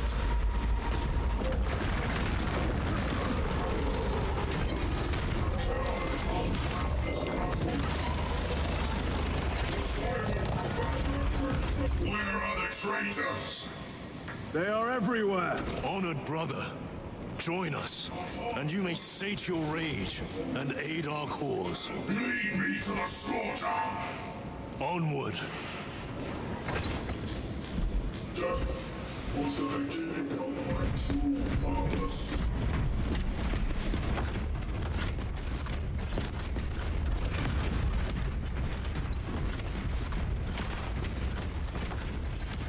Already have a sniper. Already have a lost fusel. That's how a demon prince under Zinch looks like. A vulture warlock. Well, can't say he doesn't look cool. Certainly does. Oh, Jesus. Like, I was looking around. Where'd the dreadnought go? Turn to my left. There he is.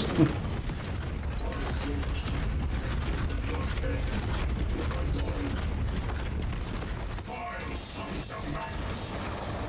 Is not.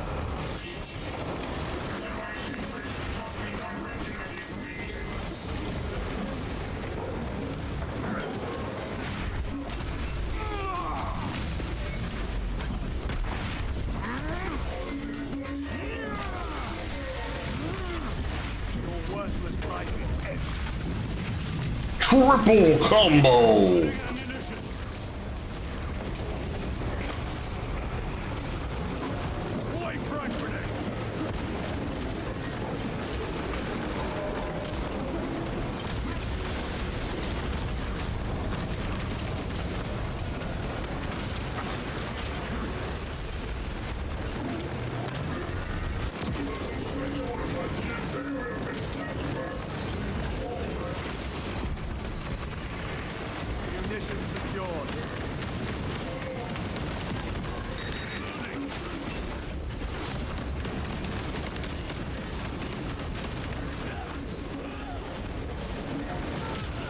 Oh, that's a grenade. Let's not stand by that.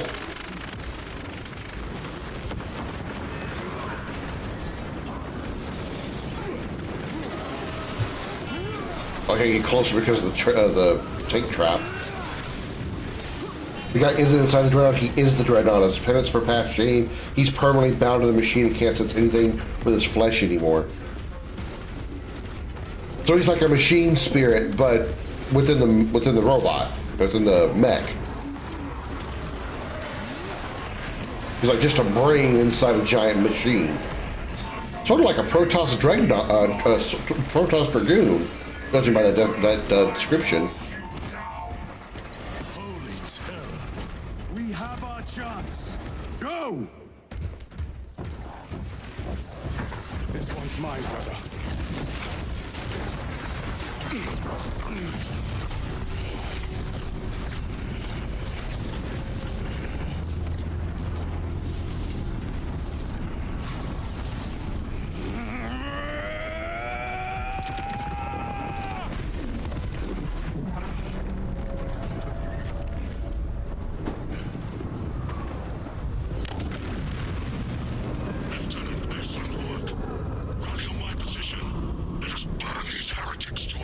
Yes, my lord.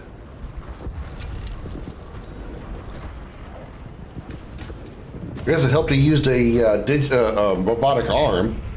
Probably help resist some of the damage that it does. Like a machine spirit, but still has its free will and consciousness. Okay.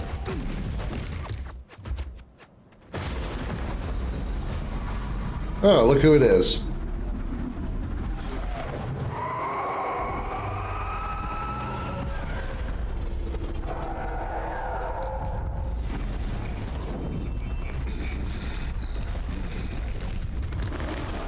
Did Kalgar just like will up a shield through his sheer will, or did he just like, or is he just take a beast in that that attack?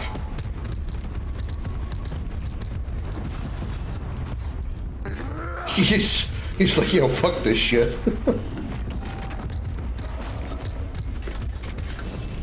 Yeah, he tanked it. Yeah. I thought he like put up some kind of barrier or something. No, he just took it like a beast.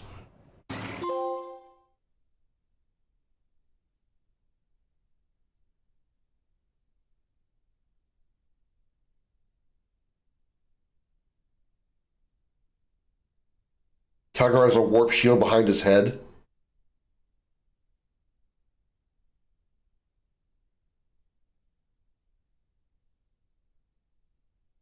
And we only survived or didn't get locked up because we were behind a barrier, right? You know, besides plot armor, obviously.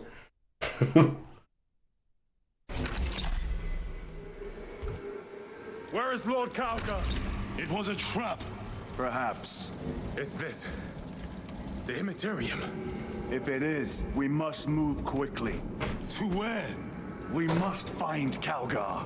Oh, damn it, they changed my gear. The Changer's will is inescapable. Even now we walk upon ancient paths laid out for us before the first mortal drew breath. Come,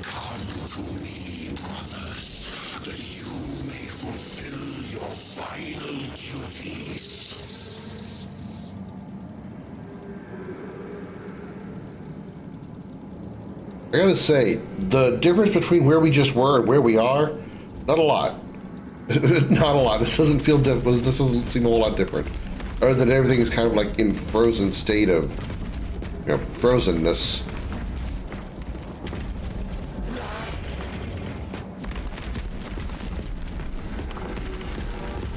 Slightly more purple. Yeah, slightly more purple. Uh-huh.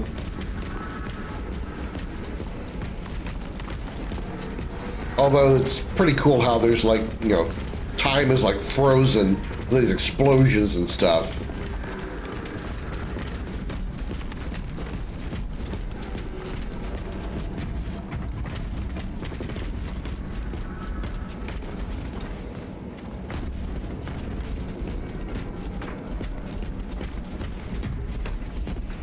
Besides the color change, you know what this kind of reminds me of? Aaron will get this reference mostly, I think. This kind of reminds me of the Ascendant Plane, but obviously far more vibrant colors.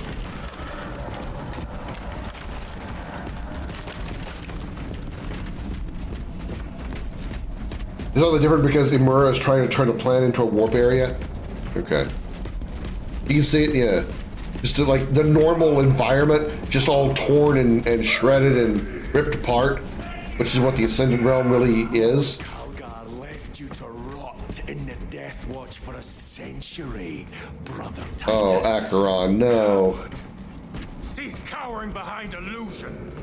Make a bulwark of your hatred, brothers. I smell fear. Okay, so that wasn't really Acheron. Okay. Although maybe he got, he lost his, you know, will and is being controlled.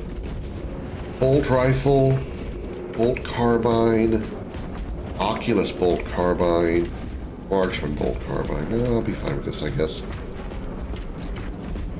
You have much less black, obviously. Much more colorful. You know, I've been playing Destiny a little bit lately, Aaron, and I think they've like reduced the black filter that they put over you in over your vision in the Ascendant Realm, because the Ascendant Realm looks a little more easier to see now than it did before.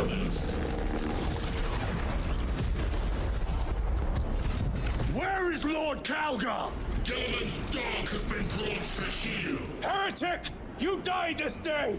This is my domain. You are here by my invitation. I am offering you a chance to kneel. Our chapter, sir, shall use your skull as a piss pot!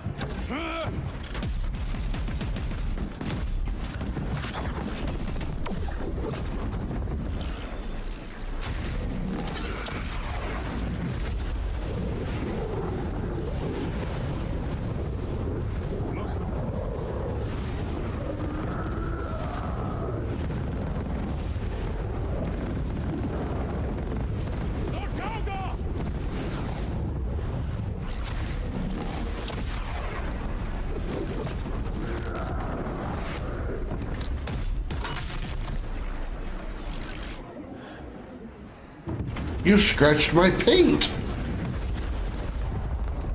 Release him, and we shall do you the honor of ending you swiftly. Release him! After all your efforts in bringing him to me! Enough games! Silence this heretic. One last dance before the strings are cut!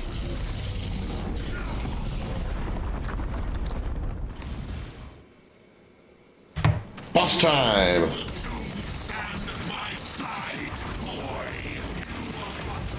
And I shall gut you like a grouse.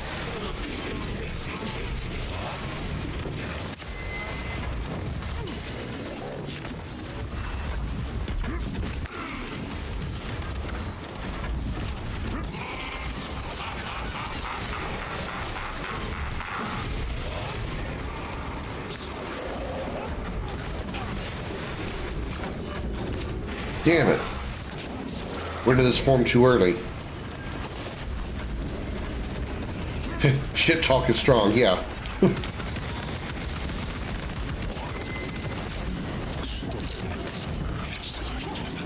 Oh, that's new. Okay.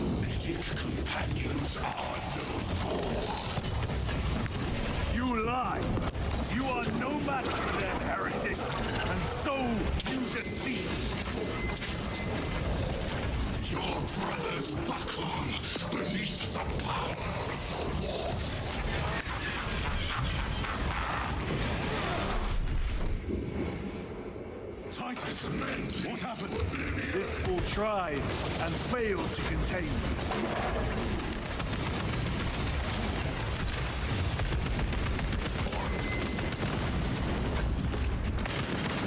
Reloading weapon.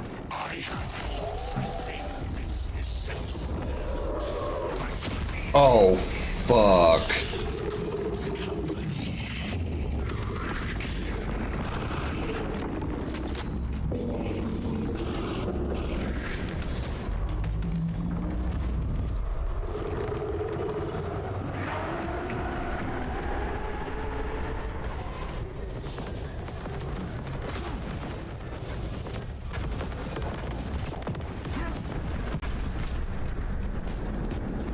Gonna make some chicken wings.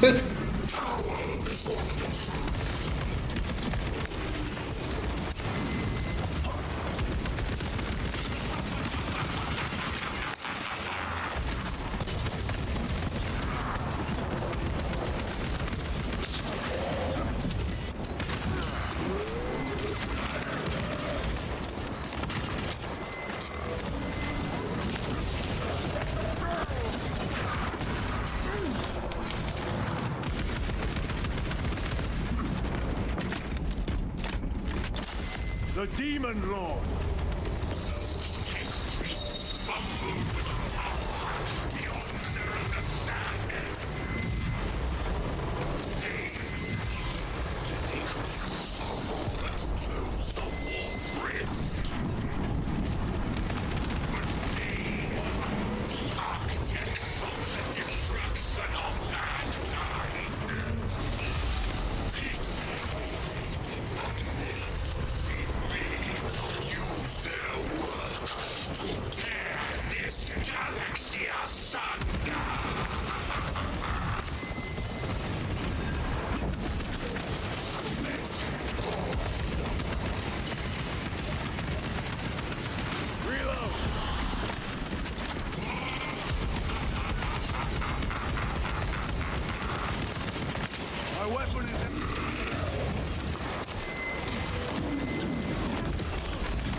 Restocking.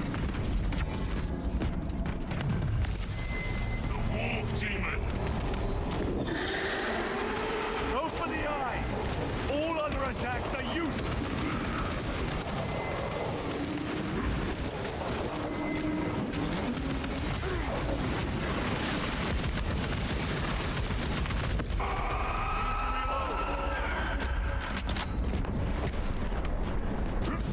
Yeah, most convenient. Yeah. I mean, I guess they just, this is basically a ruined world, the world ruined, so I guess just some lucky boxes got in.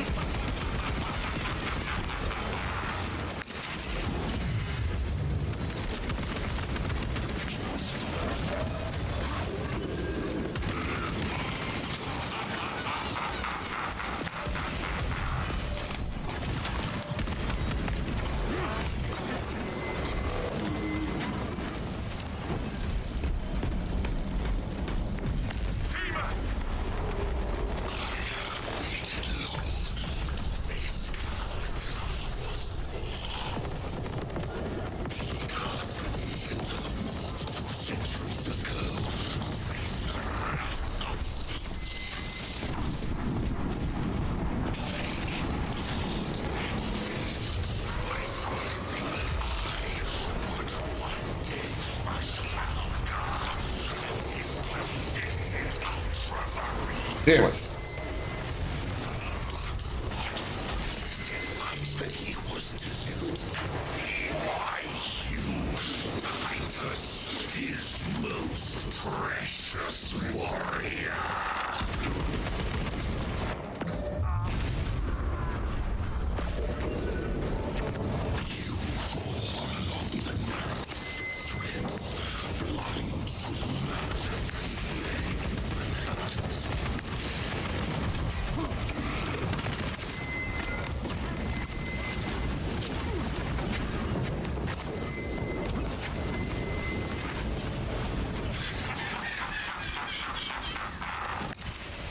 I know, I'm sure as hell disoriented.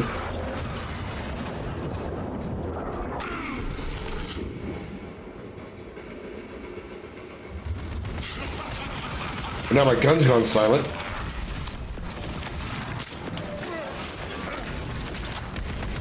Oh, that's Chiron, sorry.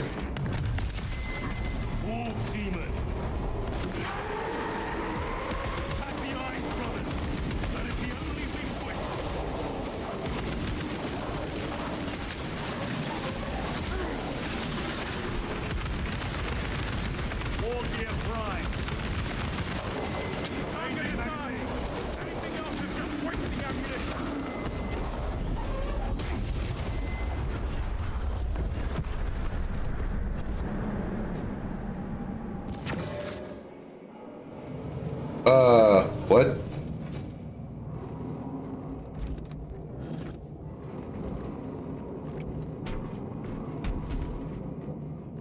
We are surrounded. Kill as many as you can, brothers. They are mere imitations. More trickery. Guard yourselves. Imbara is weakening. That last fight will leave him reeling. Stay together. We must find a way out. This is the easiest kill job I've ever done.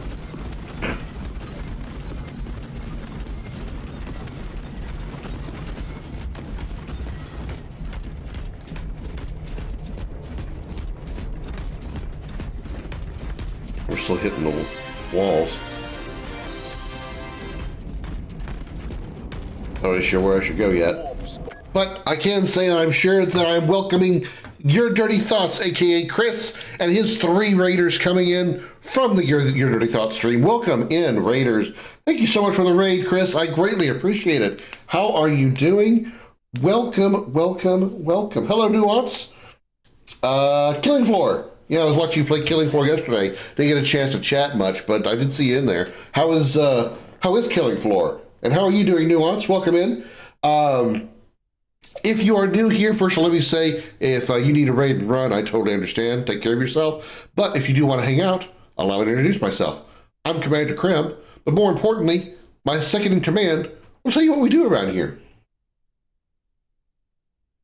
Hi everyone, I'm Comet, the flame-furred ball of fury and first officer of the Starship Dragon. I'm here to welcome you aboard and take you on a tour of our ship.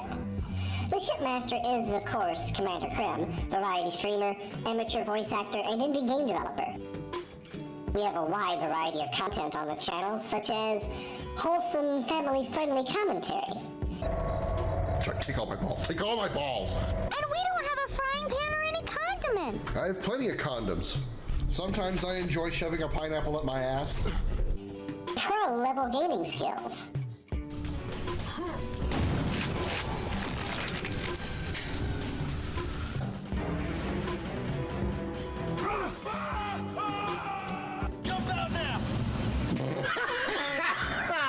Fuck me. Unmatched bravery and extreme danger. Behind you is... Monster! Oh! Oh, motherfuckers!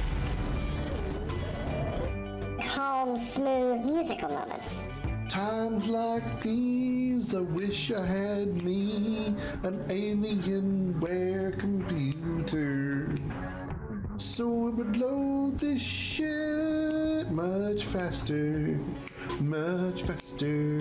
You know I'm gonna bend your ass over and fuck it, and I'm gonna feel good when I do it. Oh yeah, I'm about to finish and blow my load. Hey, Marcolonia! Video game lessons from the professor. Welcome to Video Gaming 101. I'm Professor Willie Longwoodcock. Words from our sponsors. I'm Nina Littlewood, presenting Bitch Be Gone. Howdy, y'all. My name is Richard Dickerson, but you can call me Dick. That's right, I'm Dick Dickerson, presenting Big Dick's Penis Pillow. There's even times when I get involved in the action. Go away, you little blue fucker! Fucking hell! They blew my pussy apart! If this sounds like something you want to see more of, then hit that follow button and make sure that bell icon is on so you can get notifications when the Starship Dragon begins broadcasting. You can also check us out on YouTube with the exclamation YouTube command in chat. I'm Comet, the flame-furred ball of fury, and once again, welcome aboard. Thank you, Comet, for welcoming the Raiders. I appreciate it. Was that clip of Turok? It was. It was Turok 2, I think. No, I don't think I know. It's Turok 2. Seeds of Evil? I think that was the subtitle. Yeah, that was Turok 2. Yep, sure was. Killing Floor is good. Just a lot of grinding on only 3 maps because it's a beta and I got repetitive. I get that. That's kind of why I stopped playing Monster Hunter Wilds when I did, because, you know, once you've beaten all the monsters, and since you can't really like grind on them and get, you know, like resources and stuff from them, you can't really carve them, or you can't get you can carve them, but you don't actually get to keep them. It's like, what's the point? Used to play it back in the day. Yeah, I did Turok 1 and 2 not that long ago. I never played the Lesson 40 of the Professor. Oh, I did miss that. I apologize for that. Let me remedy that really fast. Boop.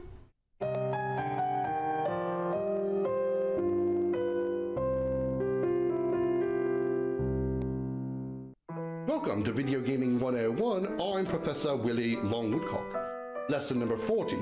Male characters that are more than 30 years of age are considered old, but female characters that are millennia old are still somehow very attractive and sometimes appear quite young.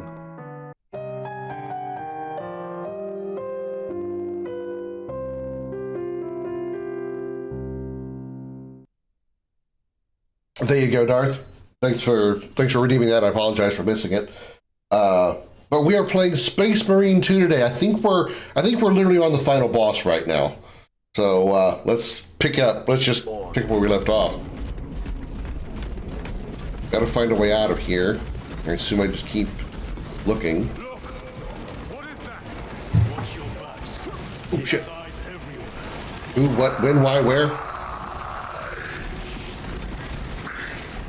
What's going on?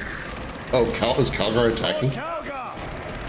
Tried to stream too, but got lost, kept running around, so I had to switch. Yeah, one of my... these are real. Yeah, these are very real. One of my viewers had to help me, like, figure out some of the, like, optional stuff that you can do in order to unlock the rest of the game. Lord Calgar! My words to you on Talasar. Speak them. My lord? Speak them, or be slain for an impostor. Rules should never make a prisoner of intelligence. Titus, it is good to see you. That sorcerer's yeah, it's really good. It's really good. See how his domain weakens as he does. There is only one place. I do say it's equally as good as the first game. Let us dig out the heretic. When Colin was introducing you, at one point you sing with a giant mech towering a city that's the size of a knight. Even the smallest titans are so big mechs like knights look like Smurfs. Yeah, I know they're pretty damn huge.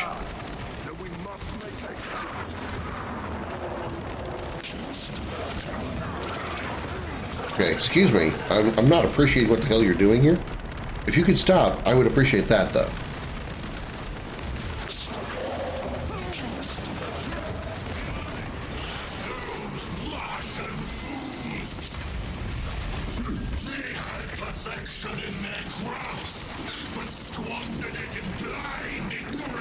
He's talking about the Mechanicum, right?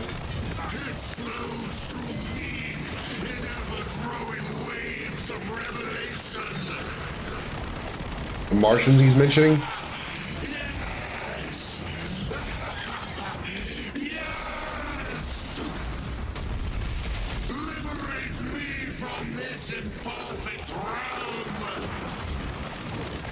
Yeah, he's really fucking with us now. We're like... We're inside chaos right now.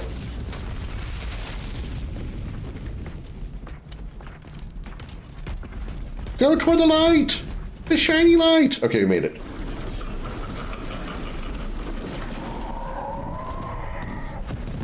Cover me! Brother, wait! Go!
son of Guilliman.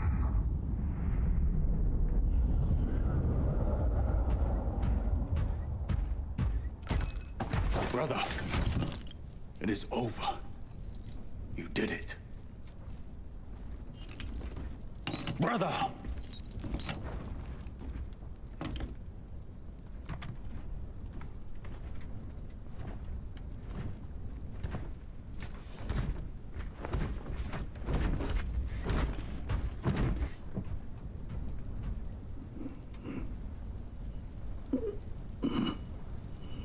Rise, Titus. Your duty is not yet done.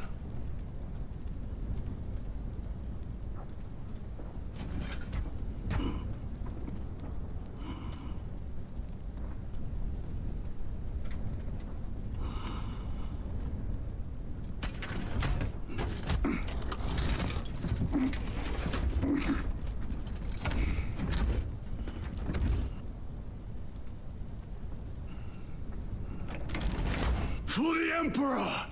For the Emperor! For the Emperor! Ah!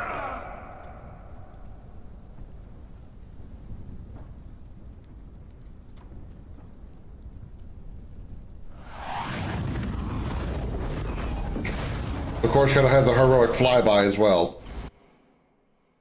For Gondor! For Mordor! That's Lord of the Rings, right? I don't know. For Frodo. Somebody's on the right track. For the condom!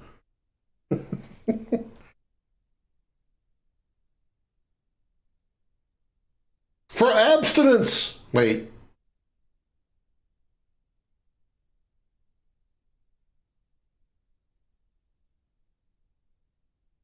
For ejaculation! Something they can't do.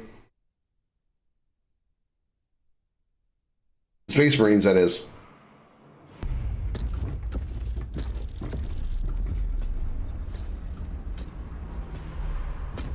Tubes. Lieutenant Demetrian Titus, your decisive actions have saved this system from ruin. They can't, they're just not interested? With Oh. great pride that I now present you with an honor worthy of your deeds.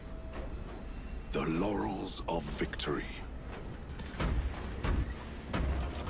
Let every warrior of the Adeptus Astartes see that here stands the true measure of a son of Guilliman. For the glory of Ultramar! Courage and honor! Company dismissed.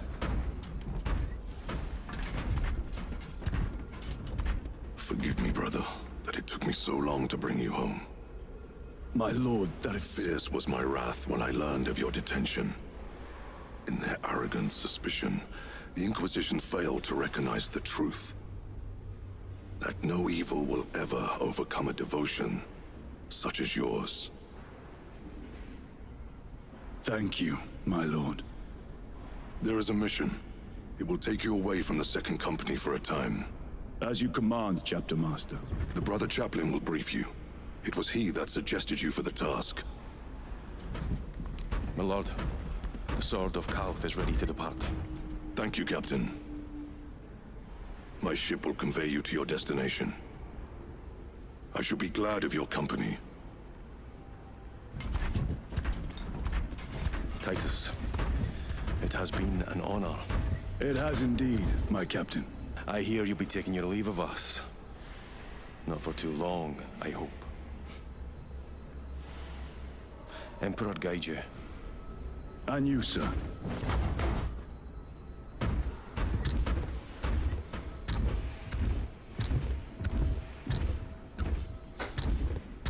Brothers, I am called to serve elsewhere.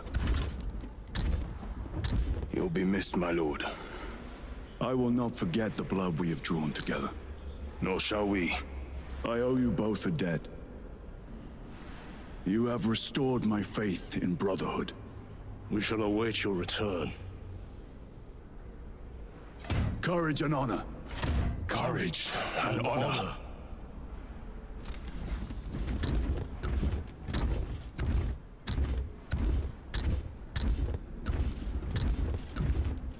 Titus, Lord Calgar has informed you of your assignment. Good.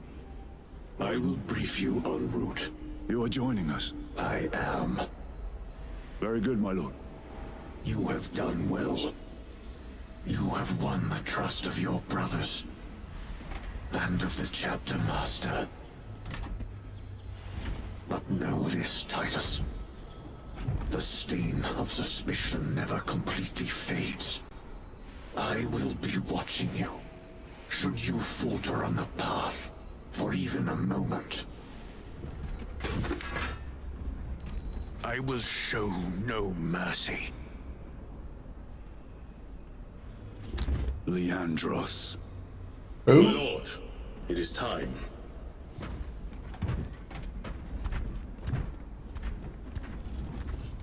Should I know who that is?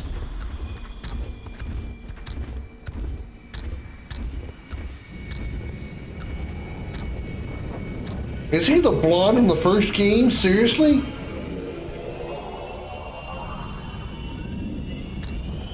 He's the blonde dude that got him in trouble in the first game?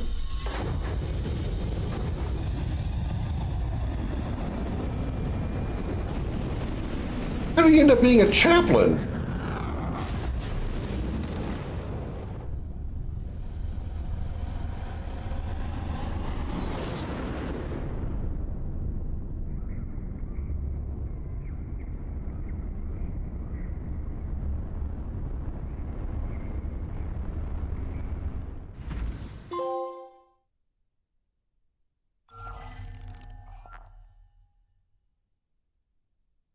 So, judging, going back to what Calgar said there, he would have gotten Titus out of the Death Watch sooner because he knew that Titus was not a heretic, right?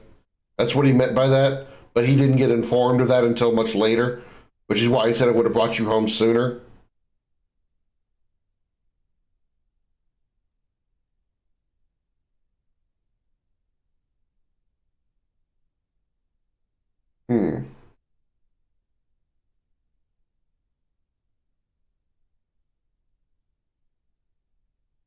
Leandros is everything Gadriel would become if Gadriel hadn't seen his errors, and Leandros still salty about Titus being strong-willed.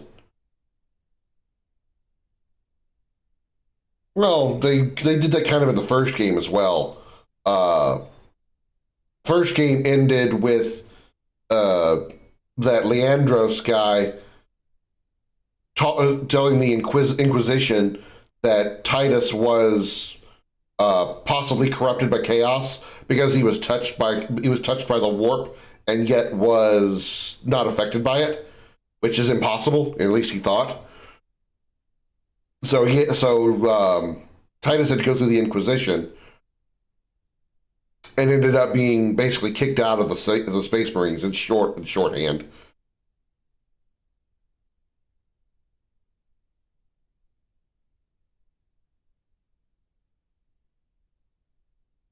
So because Gadriel realized that Titus wasn't actually corrupted, Gadriel got his respect. Titus earned his respect, but Leandros never got that far because he was jealous of his strong will, right? Leandros follows the Codex rigidly.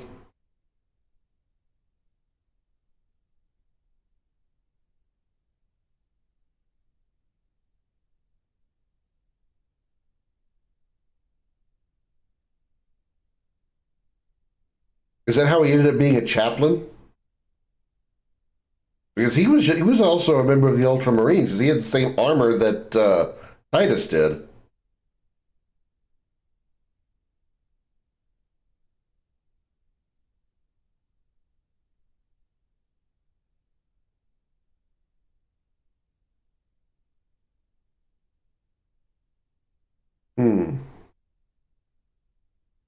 Well, to give my review of this game, if you allow me the phrase, it's very good. It is very good. It is very, very fun. The gunplay is great. The visuals astoundingly good. Still had some issues with sometimes the too much happening on screen, so I couldn't maintain a consistent frame rate. A lot of times when there was out of combat, it was a good solid 60 FPS. But when things really got like intensely heavy, especially if a lot of particle effects were happening very close to the screen, it did drop below 60 pretty easily. You could tell it pretty well. It maintained a good 30 at least, but it's still, in fact, it wasn't consistent all the way through. It's kind of sad, but still good. Story was well done. The characters were very, very engaging. So much to the point that even though I didn't like Gadriel throughout like the first half of the story, when the game makes you dislike someone, that means they were still written well, because you have an emotional that character had an emotional effect on you, right? As opposed to like a boring character that wasn't written well, you're just like, oh yeah, there they were. That's not an emotional effect. Even if it's a negative emotional effect, if a character gives you that emotional effect, that means they were written well. And that's what they did with Gadriel. Gadriel was definitely very well written.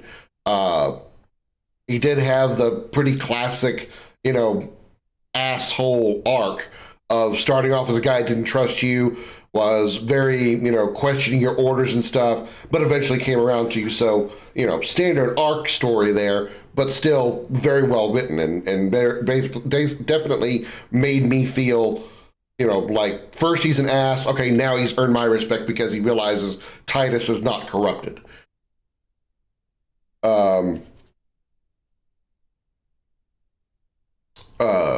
Chiron, wish he'd had a little bit more story to him than he did, but it didn't make a lot of sense the way he was. He had a hard time controlling his emotions especially when the Chaos Forces got involved, because of, I think he mentioned like the loss of his planet or something. I forget exactly what it was, but he has a very valid reason for being so angry that he ended up actually like sort of going rogue a bit in that one mission, and then Titus put him back on the straight and narrow, and he realized that. So that's again very good writing. How the story evolved from just fighting a whole lot of Tyranids to once again chaos being involved, and then all the fighting you did with the chaos against the Chaos Legions, very, very good. I'm a little sad that it kind of completely changed from Tyranid to Chaos. Excuse me. Once they showed up, for the most part, you didn't really fight a whole lot of Tyranids after that. And it's kind of sad because, this engine that they used for this, which is based on the World War Z engine, was renowned for being able to move large amounts of models and characters, specifically enemies like zombies, on the screen with very smooth fluidity and frame rate and stuff. And I feel like this game had the potential to do that, and for a lot of the time they did, but it didn't really. I felt like the hordes could have been bigger, and maybe due to the difficulty I was on, so possibly that could have been part of it. But I felt like the Tyranid hordes could have been larger because of the amount of enemies that I know that this engine can handle, because I've played World War Z. So a little bit of a complaint there, but really just sort of almost being nitpicky about it, because I don't think it's a bad game because of that or anything like that. I think it was still an extremely fun game. The combat was great. All the guns felt good. The execution kills, the glory kills were so good, so good. The first game, you also eventually stop facing orcs. Yeah, I know. I understand that, but also the difference between going from orcs to chaos is not really that different, because the orcs aren't really like swarms of enemies like the Tyranids are. So it was kind of just going from enemies with green skin to enemies that are from the Chaos. Not really a whole lot different.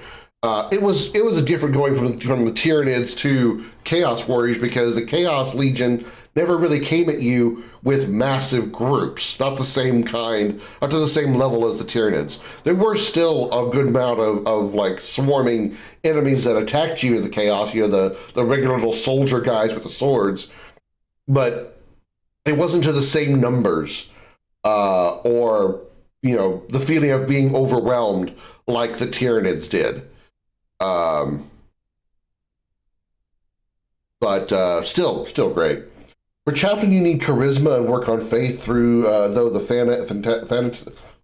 fanaticism shown by Leandros could be what led him to the path of Chaplain. At least he possibly isn't the Chaplain Master. The head of all Chaplains answering directly to the Chapter Master.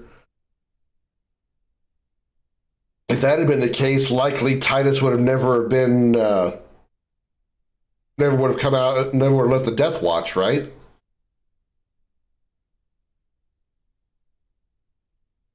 It's surprising how calm Titus was when Leandros revealed himself. Oh, did you see the credits? Office cat. Office cat named Evgeny. That's funny. And there's the production pets. I guess those are the other people's like animals. The Rubicon surgery was granted order by Calgar. Gotcha. Somebody named their cat Seaman. Really? I'm sure it's because I noticed a lot of these names are like they appear to be like Russian or something like that. Russian, Ukrainian, something like that. And Semen is Semen is a name of like Russian, Ukrainian, Czech, kind of that area over there, like European area. So Sir Cat Pounce a lot. Geralt of Pushkin. What the hell are these names? Oh my god.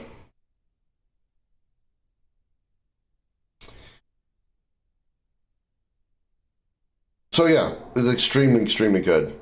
Extremely good. I think because I wasn't expecting Space Marine 1 to be as good as it was, it's why, I should say, like, I was hoping Space Marine 1 was going to be good, obviously, but it was even better than I expected. So that's why I feel so confident about making it Game of the Year for 2023, my Game of the Year. Sir Hellball of Lothian, yeah. I'm not saying that I don't feel this game was as good as the first one. It certainly is. It certainly surpasses it because of so much, so many of the positives that I just talked about. But I don't have the same feeling of amazement, I guess, for this game as I did with the first one.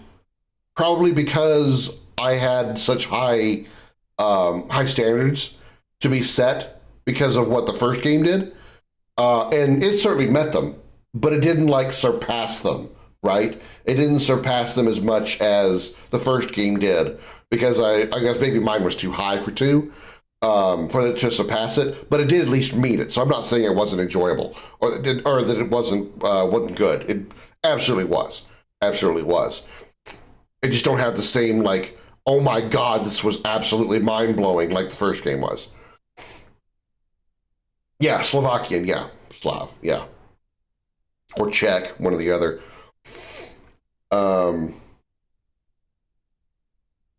So, what's left for the PvE mode is a co-op thing that's supposedly going to be the side quests, the side missions that were going on during the main quest, like we saw in the earlier part when we were helping Titus with the liquid area to destroy the Tyranids. I think those are what's left.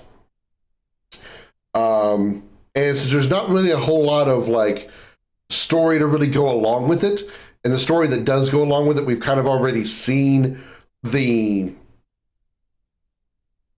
overall finished product.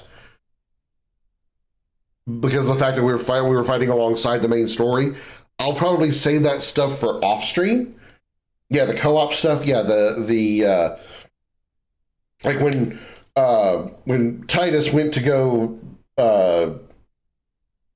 or like the hive mind, you know, he sent another team to go fight the hive mind while he went and did something else. Or that last mission there where he had Decimus squad and the other squad go get the other two spinny things, and Titus went to go get the third spinny thing. You know, that's what the co-op missions are. Those missions, those are ones that you can do you can do co-op. I think those I'll probably do off stream because there's really not much story to really tell there because we've already seen that story while we were playing the main story. So it's not like we're really getting any further like expansion on it. So I'll probably say that for off stream. The PvP stuff, I'm likely not going to do at all. The only reason I would do any PvP in this would be for like a Friday FVF, but that would also require people to have the game, which I don't know a lot of people that do and would be willing to join a PvP if there is private PvP in this game. Would be willing to join me for that, you know. I'd like to do those Friday FVF things with a rather sizable group, not just like two or three people. So if only 2 or 3 people have the game, kind of pointless for me to do it, the FVF. It's just my personal opinion on it. If you're proven wrong about the story, you can do it again in stream. I could, yeah, that's true. Certainly could. There is an incentive for doing it more than once. Is the fact since you have different classes and each of those classes gain experience and they level up, and I think it unlocks more customizable options. I think like mostly like aesthetic customizations. It could be other stuff, I don't know, but it does unlock other stuff that would give you more incentive to go back and play it again. But it would be it's not like you're just, you know, copying and playing the same content over and over again. You actually are gaining something by doing that, and that's the experience and leveling up of the different classes. And also, since there is like 6 different classes, you can play you can play one class, go back to that mission again as a second class, do it again with the third class, and so on and so forth. So again, replayability, which is very, very good. I feel cheated as a Tyranid Titan in the photos of the credits. Yeah. The operations are fun to do. Yeah, I did the first one. When I got to the point in the story where they actually told you about the operations, I went ahead and did that the first time, not realizing that it was actually match-made co-op. So, you know, I decided at that point that I would save the rest of them for after the story. You talking about that right there? Kind of looks like a Zerg Ultralisk, really. How long are these credits? I want to make sure there's any post-credit scene or something. Also, lots of weapons and cosmetics to get. Okay, that's kind of what I figured. Leveling up the different classes probably unlocked like cosmetics and stuff for you. It's kind of what I figured. It's not just like, you know, going over the same missions over and over again without any reward for it. You actually are getting some kind of reward for repeating those things.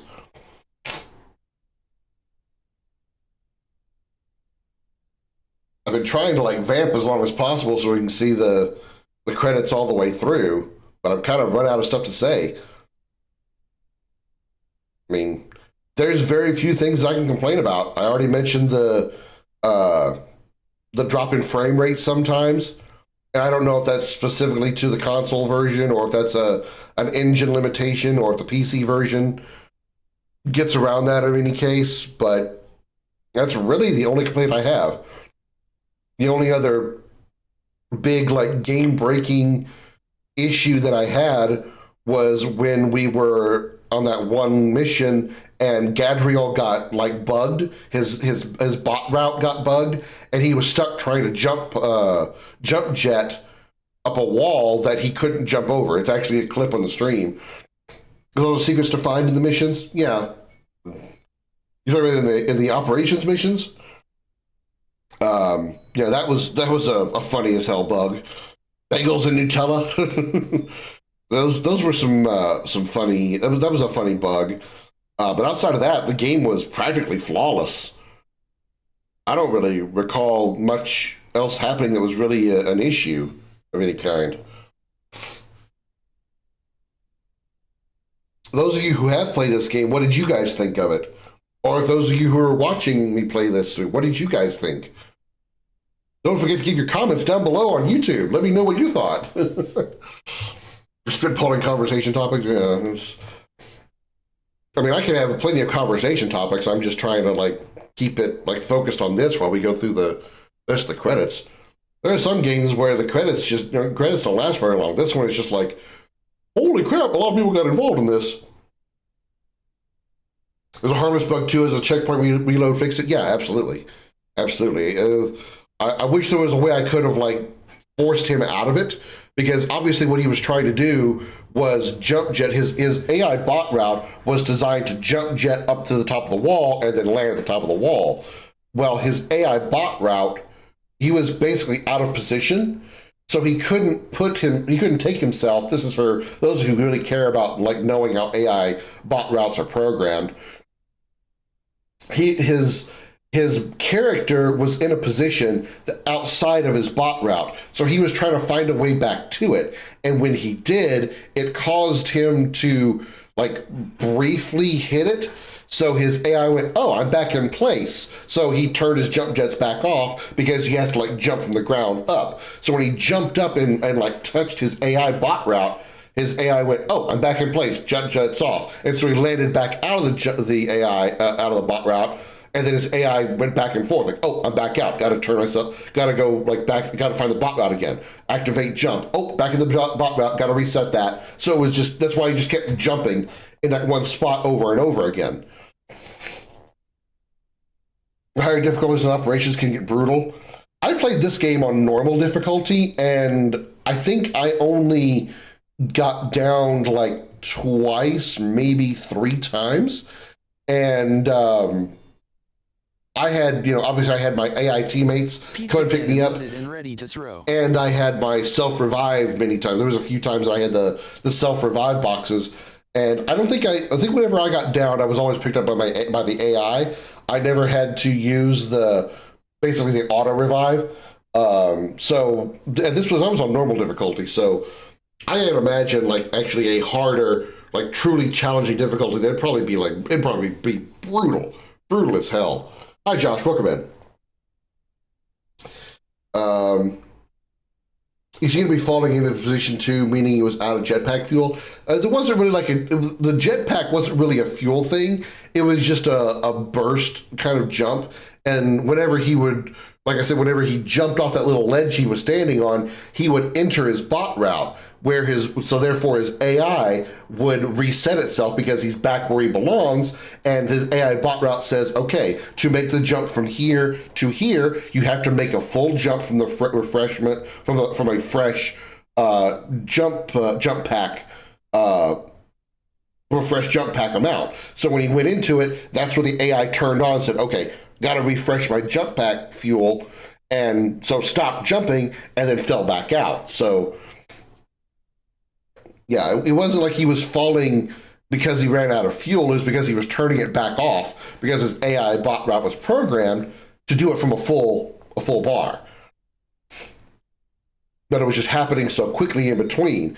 If he would just manage to jump into the AI bot route where he needed to be and then be able to propel himself up onto the ledge, or what I was trying to do when I threw the grenade at him was like knock him, like if your grenades could knock back your friends, I threw a grenade up toward him thinking I might knock him backwards and would knock him back into his AI bot route, landing on the ground, and he would turn on his jump jets properly and be able to make his jump through his bot route like he was supposed to.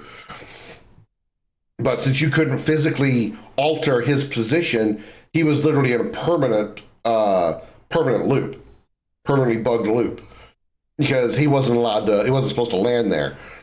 Now, why he did, I'm not entirely sure. I'm going to guess maybe he just didn't make the jump like he was supposed to. maybe when he was in combat, he got like hit or something, and it pushed him down out of the bot route, and he just got jammed. Friendly fire would have been fun. Yeah, if not even friendly fire, but just like, you know, maybe like friendly fire reaction, you know? Like if you shoot your allies maybe stumble a little bit, or, you know, get hit by a grenade, they go, oh my God, my grenade, you know, and a grenade, not actually take damage, but just get stunned by it, you know? That'd have been nice, but it also would have been very annoying because outside of a moment like trying to fix a bugged AI bot route, it would have been really annoying because there were so many times that your allies were so in close proximity to you while you were fighting, especially large groups, that if that had been on, I would have been hitting Gadriel and Chiron over and over again with my sword and my weapon. You saw how many times I was still shooting at a target, and like Gadriel or whoever would stand in front of me, and luckily the bullets passed through them because they were bots. But I would have shot my allies in the back a ton of times because they kept walking in front of me. They were basically pulling an Ashley from RE4OG. The last fight, I emptied a magazine on Chiron. Yeah, I did. I did. There's so many times they just walked right in front of me, and it was just like, well, I know my bullet's still hitting the target, so I'll just keep firing.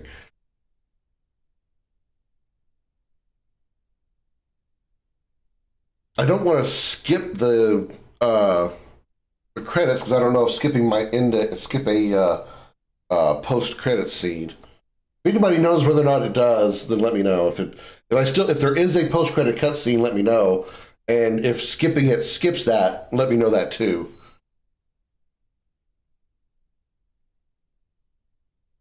We're only like 2 hours into the stream, and it's only 8 o'clock. I don't want to get started in in a new game right now. So maybe what we'll do is we'll just jack around maybe in Destiny for a while.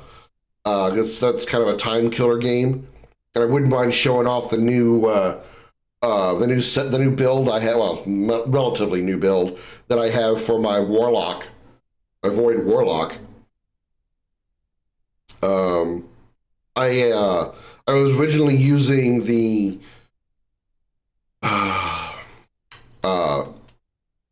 Skull of Dire Ahamkara, which when you use your Void Nova Bomb, as you get kills, you get super energy back from every kill that your Nova Bomb does.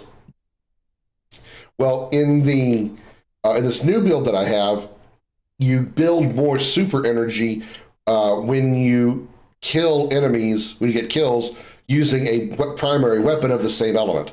So in the case of using a Void Walker, if you're using a Void weapon, your super builds faster than using a weapon that doesn't match it, right? Well, I'm using the Graviton Lance. And the Graviton Lance, especially in this current season with all the Void buffs they added to it, is doing a crap ton of damage to enemies. I've gone through strikes and had more than double the kills of the next person in the strike team. And my supercharges, I feel at least twice, maybe even 2.5 times faster with this build than I ever did with the Skull of Dire Ahamkara. It is crazy. It is absolutely crazy. I tested this setup in the one lost sector in the Trost land on Earth, like the very first one inside the church. You go down into this hole, and then you go into that first one down there. I went there with the Skull of Dire Ahamkara on. Went through that whole lost sector. When I got to the finish, my super was about maybe 20% full. So I used up my super, swapped to the solipsism, the Warlock bond, and went down there again. And I went through the lost sector. When I got to the end, I had almost more. I think I had a little bit more than half of my super built, just because of the Warlock bond I was using, getting kills on the Void weapon. It was crazy. It was crazy. So by all means, I'll be glad to show you. Continue to fight. Although Titus's story is over for now, the fight has just begun. Continue the battle in one of the other game modes. Lead a unique combat squad to complete missions in Operations game mode. Choose war gear upgrades and appearance customizations. Eternal War. Conquer your foes in Eternal War game mode. Unlock and customize equipment while competing against other players in multiple game types. I think the Eternal War game is probably the PvP stuff that I'm really just not interested in. Like I said, short of doing maybe a Friday FVF, a Friends versus Friends game, which again would require people to have the game. Hopefully, if a few people, if more than like 3 people besides myself, and 3 including me, so 4 or more, have this game and want to do a friend versus friend, maybe I'll be willing to do that. Otherwise, I'm probably not going to put this game on the list for FVF. But we did that. We can switch the game mode. We can do that when we do the operation stuff. But before we jump into Destiny, I need to say goodbye to YouTube before we jump into that. So thank you all so very much for watching over on the YouTube side. If you enjoyed this video, please don't forget to like, comment, and subscribe. If you would like to catch us live, we're over on Twitch at twitch.tv/Commander Krim. If you'd like to catch the YouTube side of things, youtube.com/@Commander Krim will get you all my videos. I've been doing this for like 12 years now. I've got like over 2,000 videos of all kinds of different sorts, from walkthroughs to blind playthroughs to comedy skits that I've done and stuff. So, you can check it out. I'm not into the stream, Darth, so unless you're leaving, I'm just ending this video here, but we're gonna jump into Destiny on stream here just to kind of in the evening with a chill. But for this video, thank you for watching, and I will see you in the next one. Bye.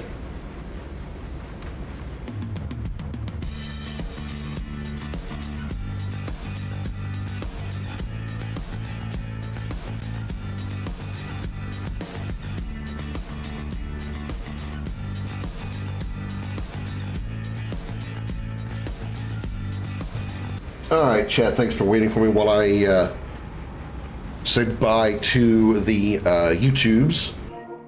So now we're going to jump into Destiny and just kind of chill for the rest of the evening. But if you got to go, thanks for hanging out, Darth. I appreciate it, as always.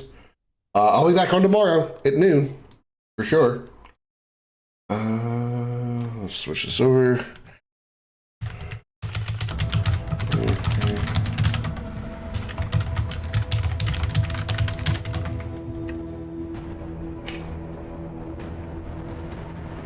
Destiny 2. Hey Joe, you better work right now. It's late 11:30 p.m. your time. Come a long break. Well, I appreciate you being here while you could, Josh. I hope they're not working you too hard. I'm glad to see you're actually able to get some work, considering you were feeling bad recently.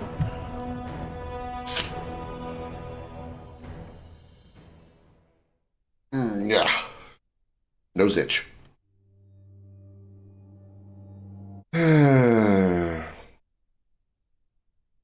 The Facet of Hope prismatic fragments was disabled for causing players to receive the burn error code and activities.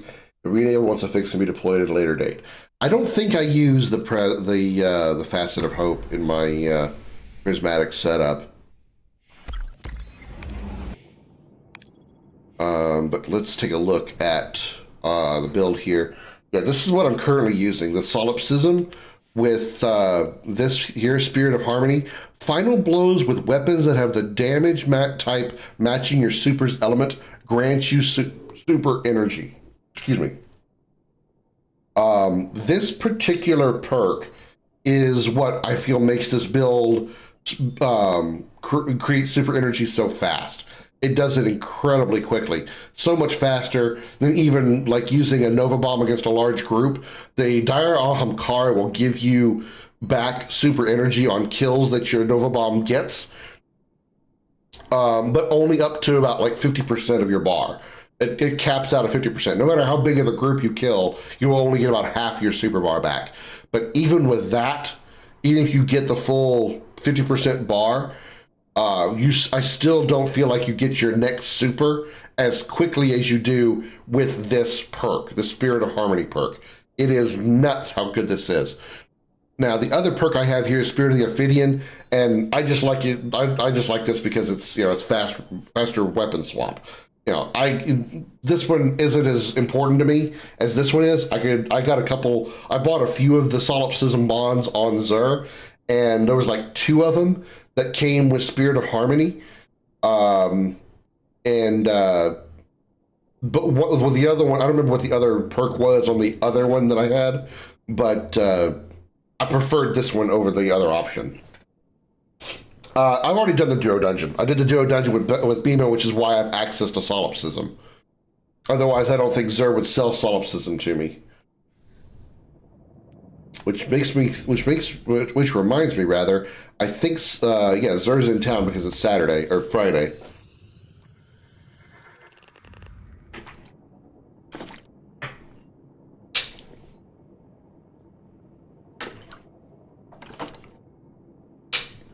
There's actually a clip where BMO and I, at the end of the Duo Dungeon, we decided to fight for it to 1v1, and we literally killed each other at the same time. So neither of us really won that duel.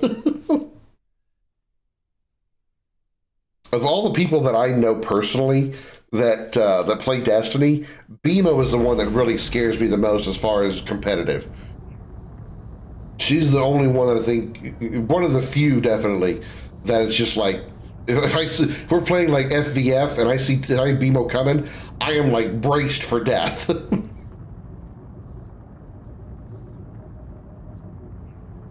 I feel like when I do beat her, it's like, woohoo, I beat a Dark Souls boss. She underestimates her own PvP abilities.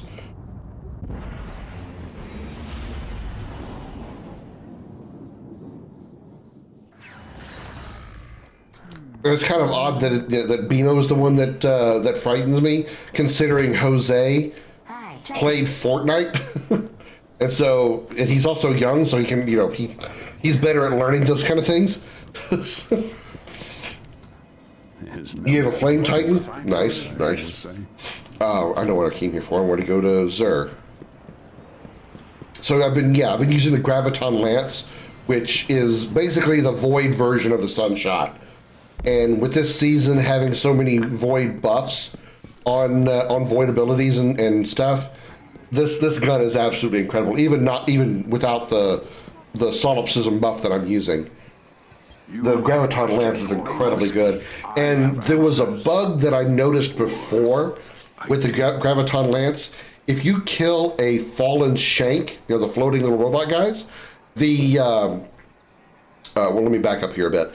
The Graviton Lance, when you get a kill, it pops out little like void grenades or like void bombs out of the target that you kill. And then those bombs explode, doing damage to other enemies around them. And if those enemies die, they explode, popping out little mines, and so on and so forth. Chain reaction kind of thing. Well, when you shoot, or when you shot a fallen shank with the Graviton Lance and killed it, it did not explode and or did not pop out the void mines, void bombs, whatever you want to call them. They fixed that because now that happens. When you kill a shank, they pop out little bombs. So that's great, and that's a plus for me. Yours is a lonely existence. So they still selling solipsisms. Costs 41 strange coins. So I do mean to explain. If you're looking to get I don't know if it's going to be all 3 classes that you can buy the exotic armor piece from, but you can, by all means, get them. That's how we ended up with the solipsism that I'm using. I bought like 4 that one day because I had a lot of strange coins, and 2 of them had that perk that I was looking for. I'll catch you later, Josh. So let me... Not much I need to do here in the tower. So let me go ahead and just jump into a strike and see if I can show off my killing talents. But I haven't really played a whole lot of Destiny until I've made this build, Let's see. Stasis and arc damage. When defeated, combatants can drop explosives disguised as familiar items. Well, that's kind of dumb. Increases solar damage. Okay, so it doesn't really matter. No voids affected. What was I talking about just now before I got ADD distracted by things? Nope, I forgot. Doesn't matter.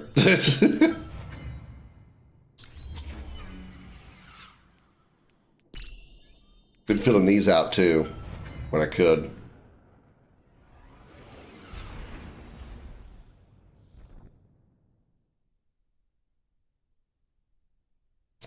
So I need to go back aboard the Dreadnought and see what Sloan has for me to do for the season stuff.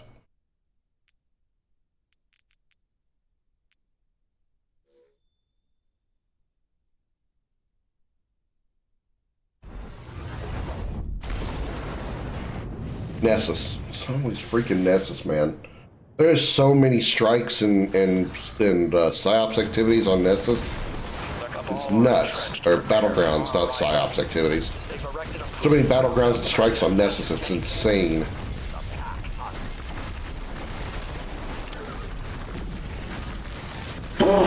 Sorry, chat. I'm allergic to getting killed.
Because my super bar is almost already full.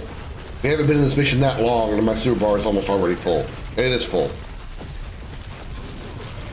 It is nuts how solipsism gives you so much more super back if your super matches your weapon, or vice versa. It is just absolutely crazy.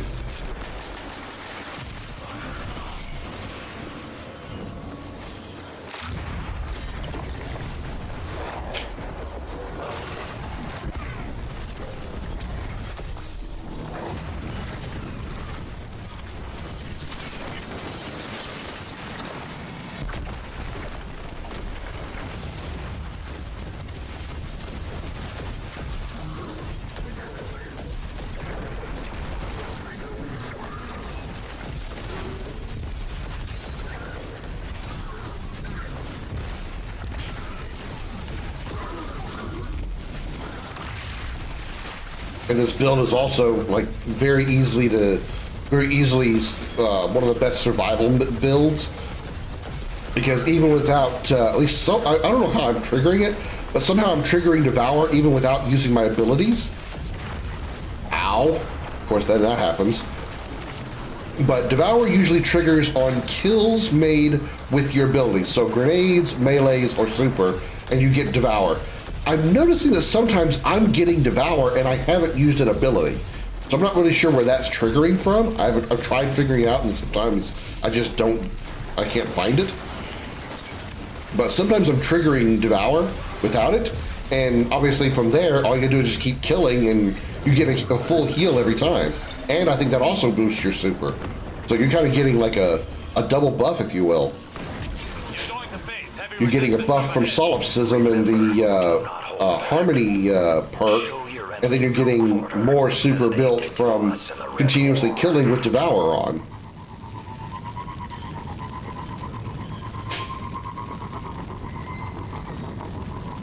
I'm usually not one for really like showing off my build in Destiny, but just this one I'm just like, I'm amazed at what I found here.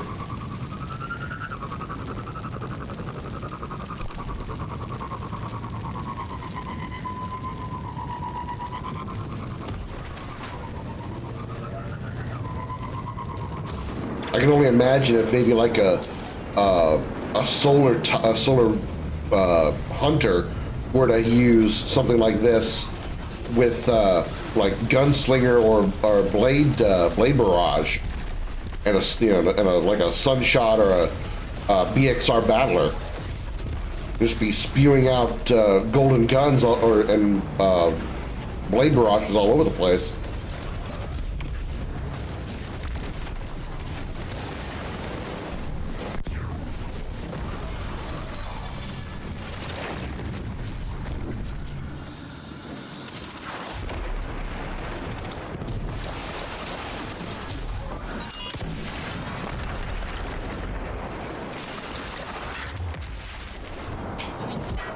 The only drawback of this weapon, however, I will say, is if you're very close to death and you're in a group of enemies that you've killed with the Graviton Lance, self-inflicted damage can occur. You can't actually damage yourself on the void bombs that pop out from a kill that you make with the Graviton Lance.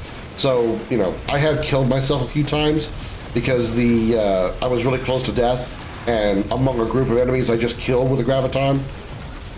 So, you know, but it's very rare because the damage inflicted on yourself is pretty small.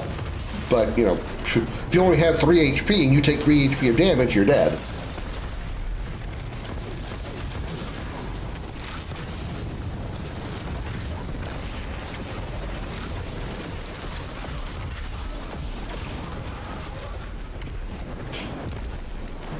Let's see, look at my bar now. I just used my super not like maybe 2 minutes ago.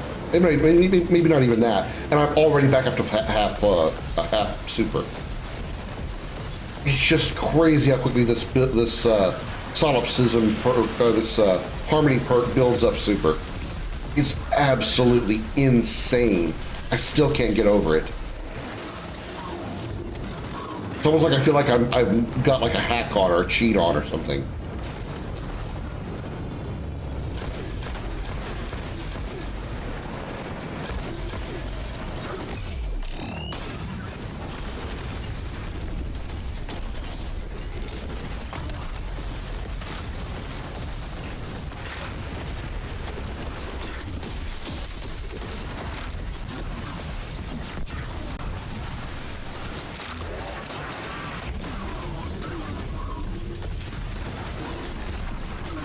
The after action report with the number of kills that you get, or that I get.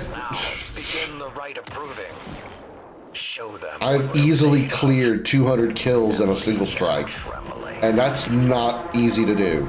Believe it or not, it's not easy to get 200 kills in a strike. 150, 160, even 170 tops, but 200 plus with a full team.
I will say one downside to this this solipsism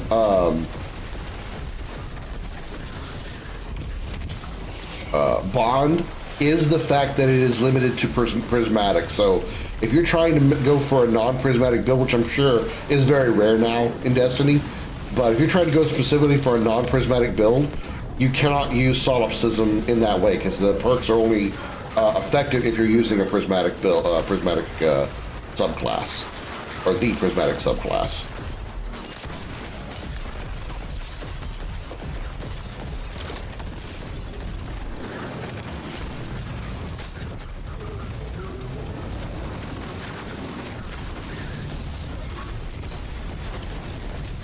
Also, it has to be on kills, not damage. So just straight up doing damage isn't enough to trigger the buff, the harmony buff. It's got to be kills. So it's very much a ad clearing perk, not so much a not perk, but build. Very much a ad clearing perk. God damn it, ad clearing build, not necessarily a DPS build for bosses. Not that it's, you know, bad for killing bosses, but it's better for clearing, for ad clearing.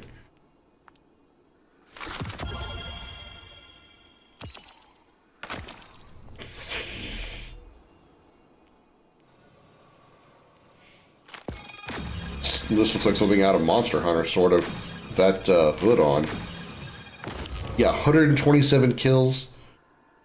I mean, that's still a lot for a for this battleground, but it's, you know, I want something like oh, what is the Hive one on Earth? The old Omnigul strike. The Disgraced. Yeah, the Disgraced with Navoda. I've cleared 220 plus kills on that strike. It's insane. I thought I got a lot of kills back when I was using my Sunshot builds.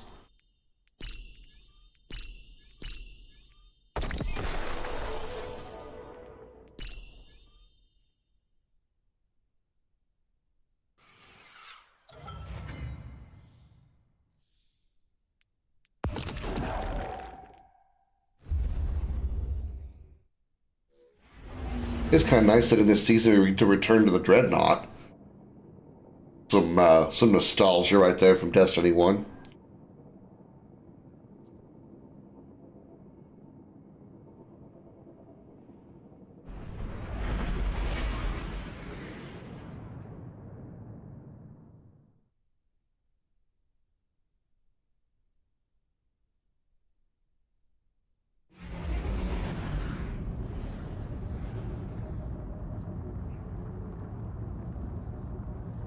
Oh my god, I forgot they had Mass Effect, they had a Mass Effect collaboration, because there's the Normandy over there on the far side. I forgot about that.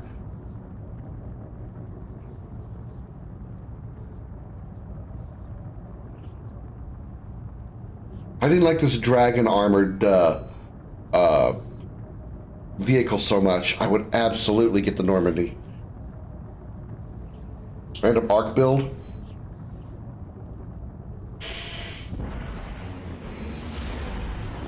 Well, you've got the two different options if you're using prismatic, or well, two different options with arc anyway. But you have the two different options for arc supers with the hunter.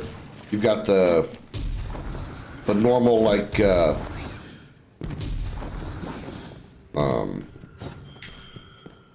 arc staff, and then you also got the new like warp transport, the teleportation super.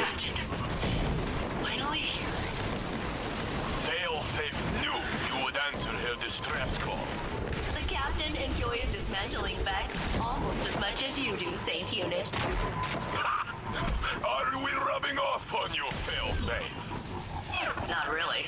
I've got plenty of motivation to destroy Vex. Yeah, she does.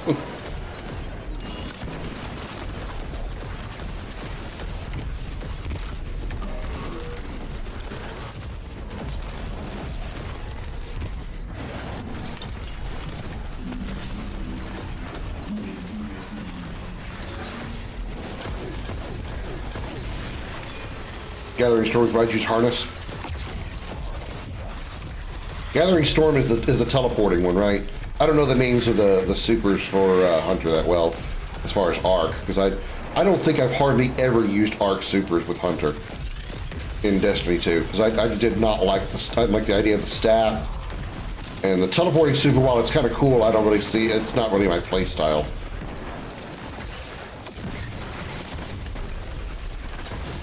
Oh, throw the staff. Okay. All right, that's not the same thing then.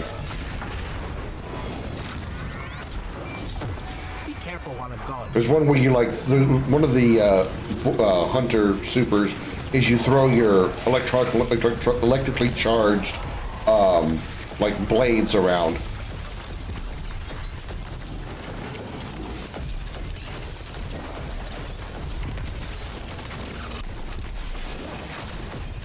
Came out with the prismatic stuff.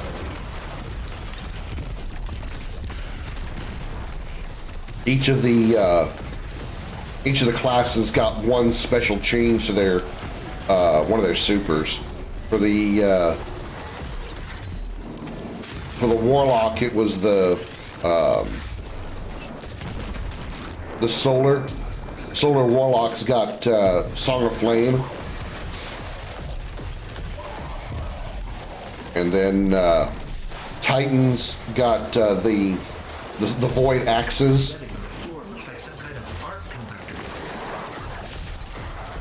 And then Hunter's got the teleporting electric blades.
Do nothing without purpose. Their arc charges must power something.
What was that?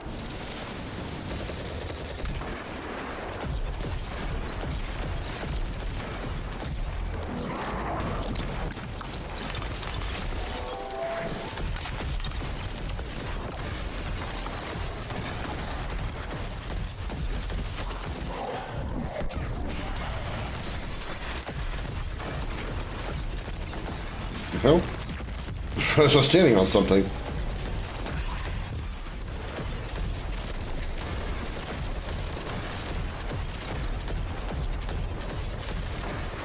This stealth field is vulnerable to arc energy. Guardian, are you thinking what I'm thinking? About titties and beer? Absolutely.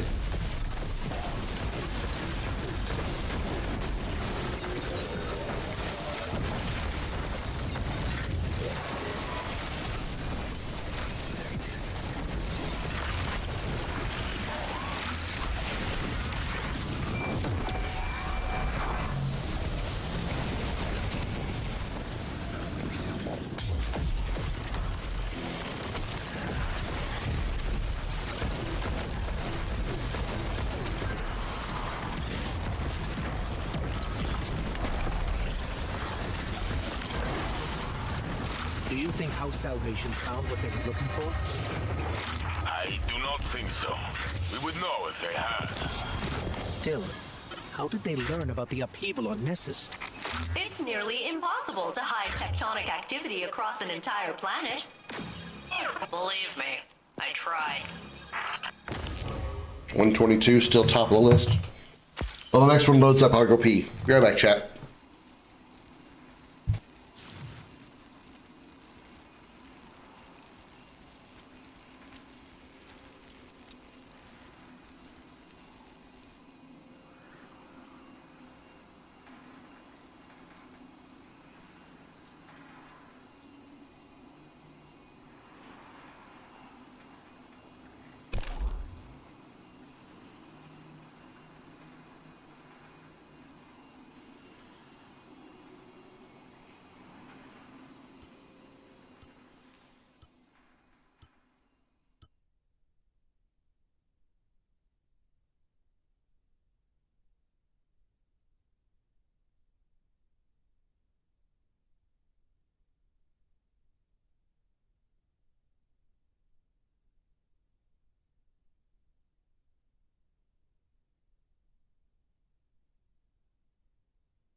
Thou hast returned.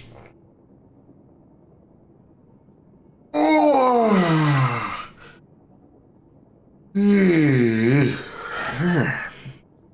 Well, I can happily put down Space Marine 2 as Dunrunsky.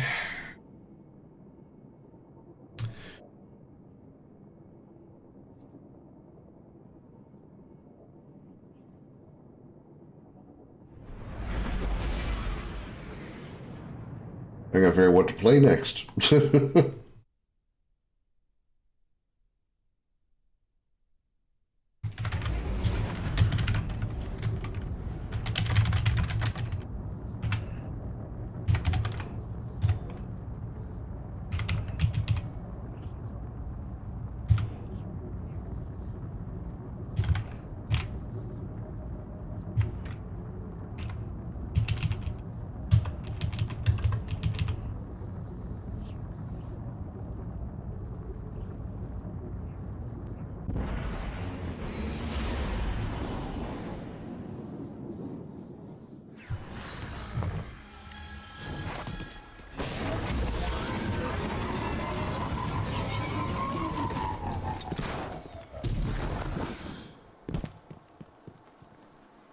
Wait for somebody to load in. Empress title. We invoke the right of truth. The Vanguard sends forth its champions. The challenge is met. Our blood flows together. May it lead to unity.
forces.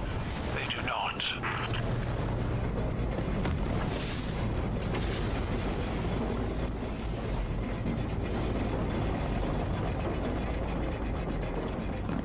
My war machine purrs. She hungers for battle. Have you the same appetite?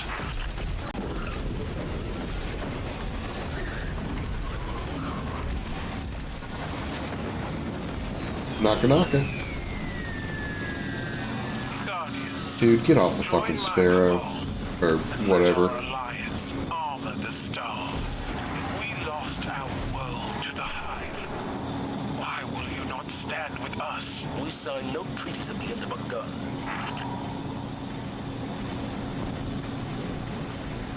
Send down your champion, Kaido.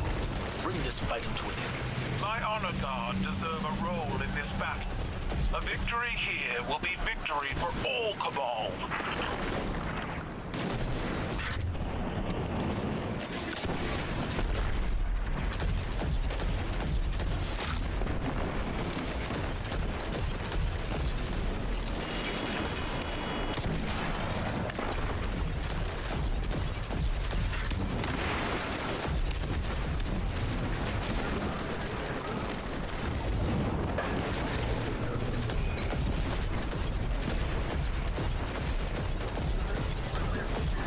I think I might have got my ally killed. Whoops.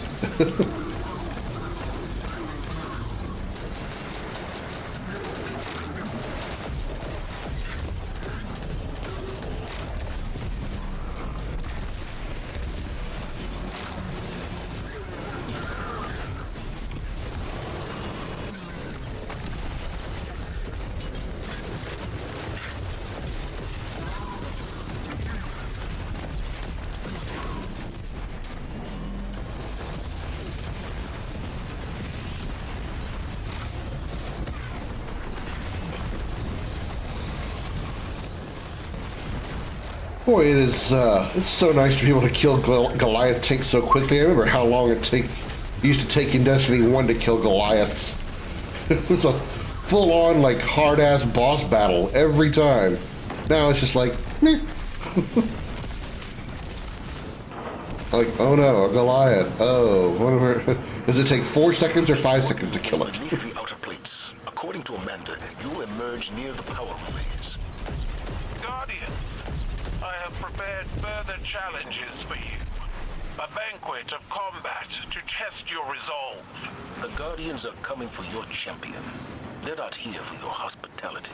I know stories of fiends who cut at the legs of powerful heroes. My tank will not be felled so easily.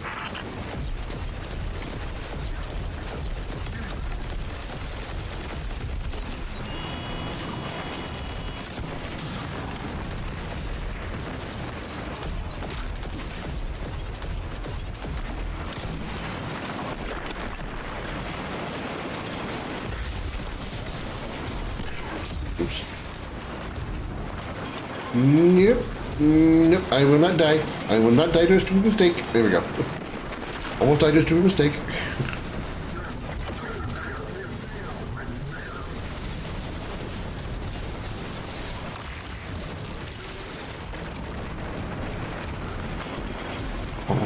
Oh no, not again. Okay.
warriors do not die easily. They fight because I gave them their freedom. Can't because he's moving. Because we're moving. You gave them hope.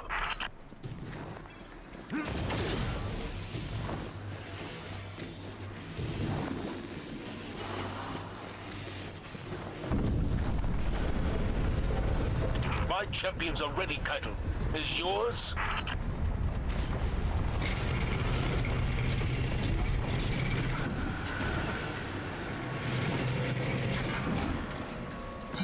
Now, the final trial. Battle against the champion of the Cabal.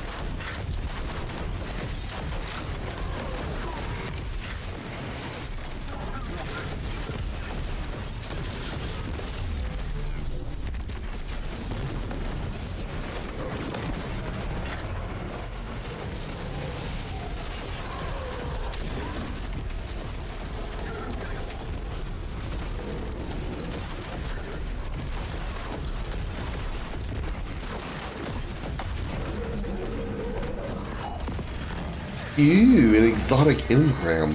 How exotic. Keitel, your champion falls. You have honored our traditions, and I must honor yours. I will see you soon to bargain. I'm glad to hear it. You will find our Yeah, that armor's pretty cool looking. matches our skill in combat. 95 kills. Double more than anybody on the team. Defeating weakened targets with a void weapon applies volatile to nearby targets. It's gonna make me even more ridiculously overpowered, isn't it?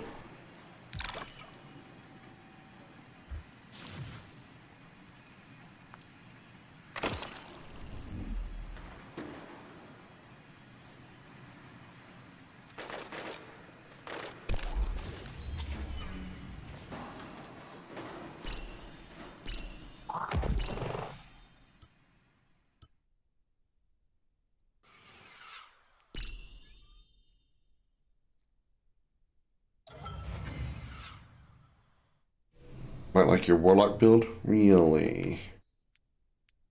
Let me take a look. Where's my friends list? My friends at? Where Franz at? Inspect Guardian.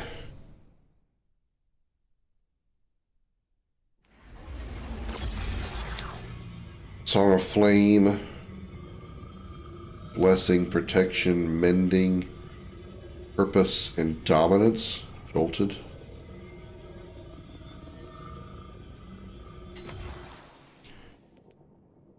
Teraba.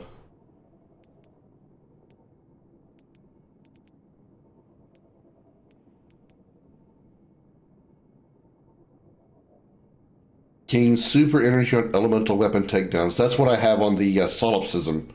I didn't realize that was actually specifically, yeah, absorption cells. That's what I have on mine.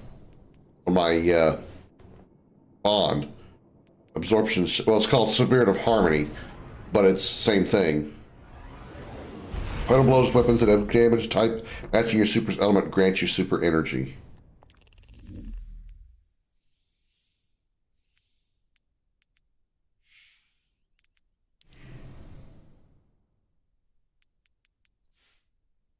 Final blows weapon matching your equipped super damage type grants you super energy. When your super energy is full, you instead gain a temporary bonus to weapon damage of that type. Okay, that's one thing. That's one thing that the solipsism doesn't have. Is that last part? Super energy is full. Instead, gain a temporary bonus to weapon damage of that type. No, I know. I was just curious as to what weapons you were using. That's all.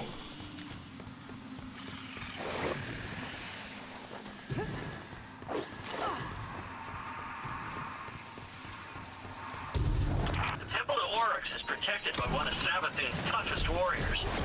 Your something you can use like you use Segura's shell. But the only way in is through some old canals, which means we need a boat. Leave that part to me.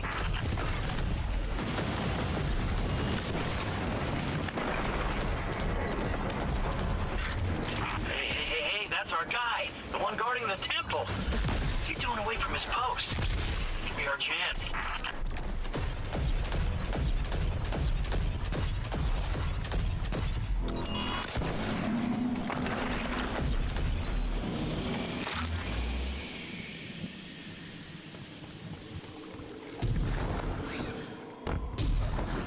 Percival because Ravenous Beast.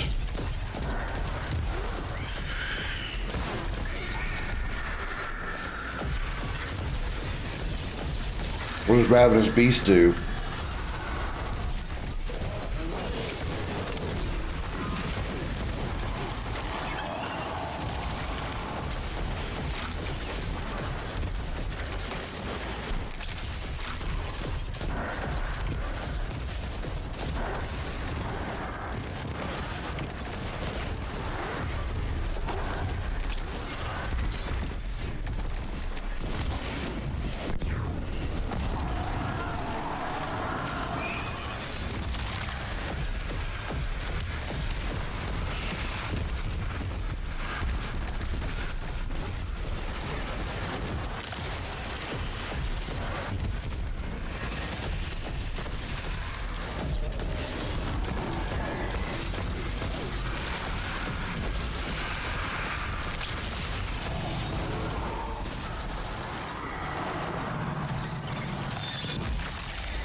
Look, back there.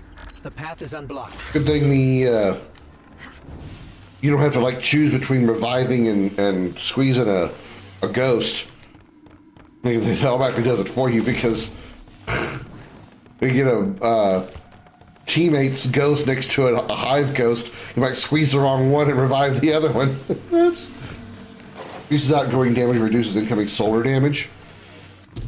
Yeah, the problem is that's a little situational. Like, specifically would be best against enemies that cast a lot of solar attacks. So, you're going against enemies that cast the other ones, it kind of loses that. That's not really my thing. But I do see its usefulness. I mean, being immune to, like, one of the three main elements is good enough. Not immune, but resistant. Hive controls, and how is this? Ah, there it is. Here we go. Let's move it.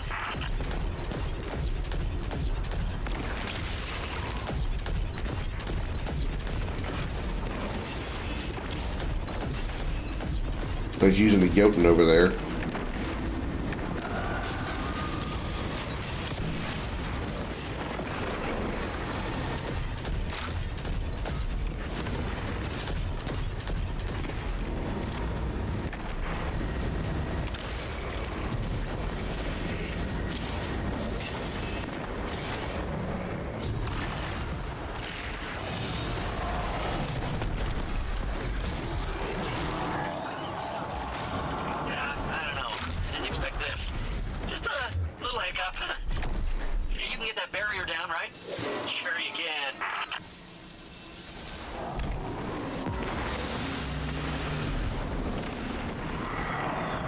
You guys doing okay up there, getting the last thingy?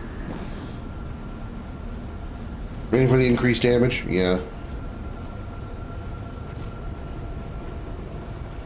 The fact that the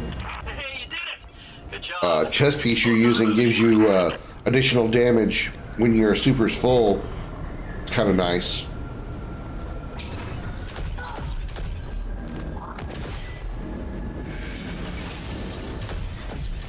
Thank you, Comet, for moving. My poor foot has fallen asleep and it hurts.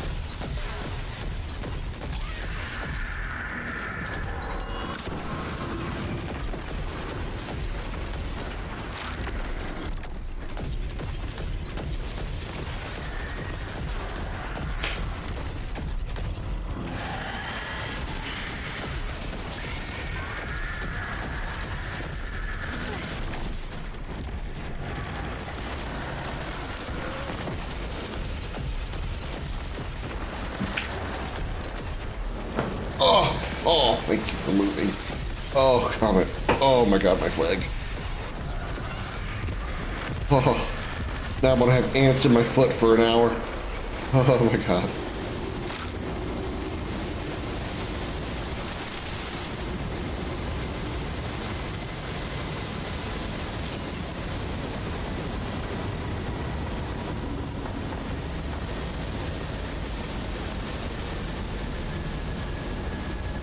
Finch, we're stuck again.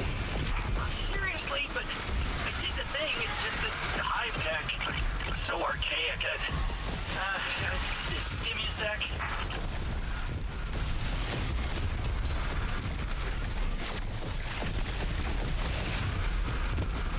Got it.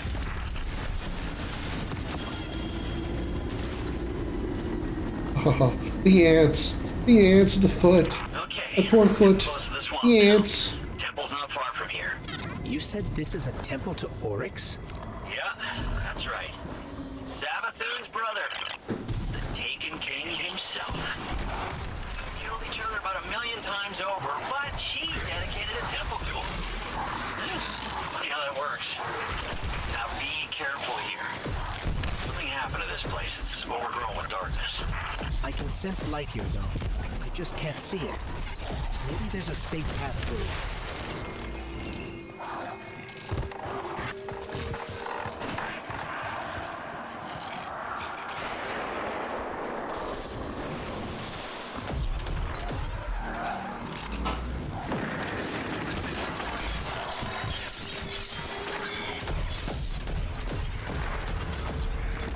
Uh-oh.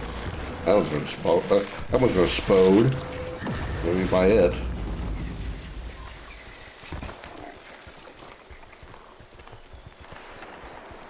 Wait times 10 because I have 2 assholes that won't. Never mind. I wish I could do the strike playlist solo. We're heading in. I am confident enough in my abilities in this game to do the strike playlist solo. Guarding Oryx's temple, though.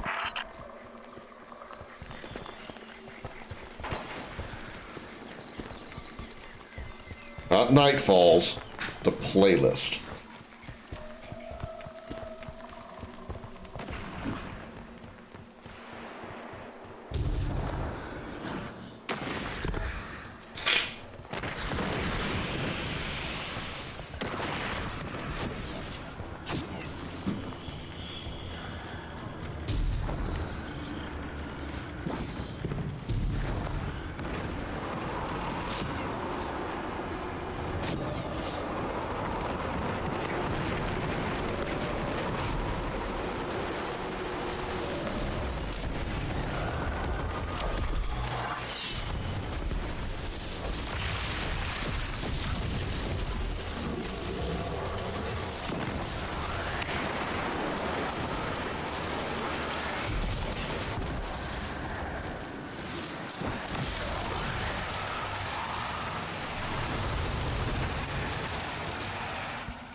Ow. I didn't stop myself in time.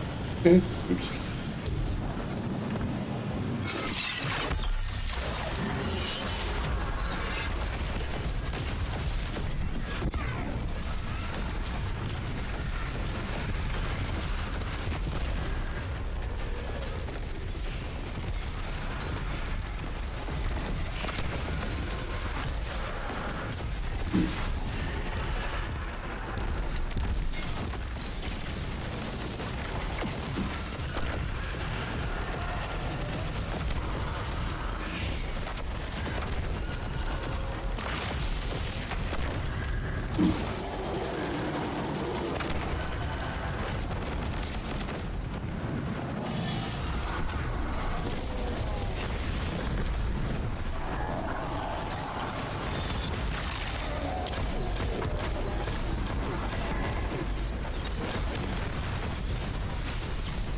Where is he?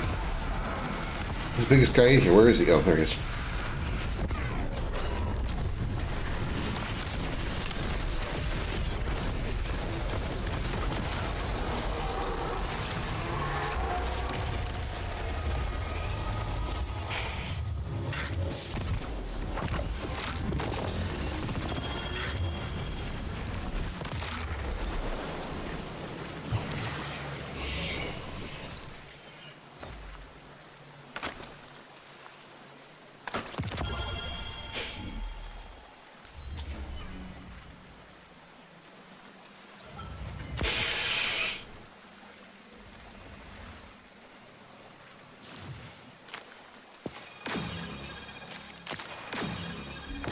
$143 kills.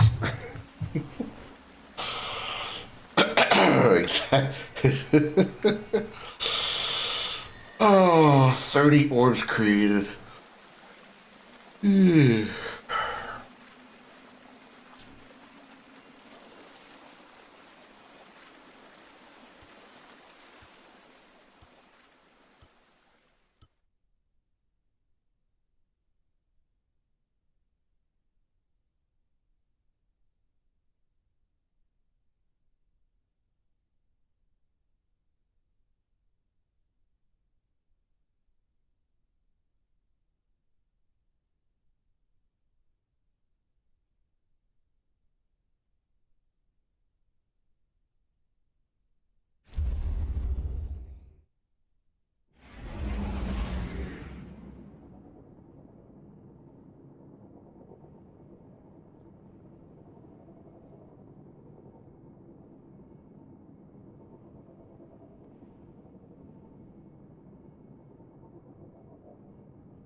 Guardian, we've picked up a high-gain transmission.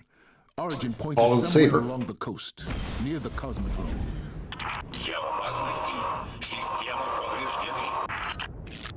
That's Rasputin, the AI Warmind. If I'm understanding him correctly, it's a distress call.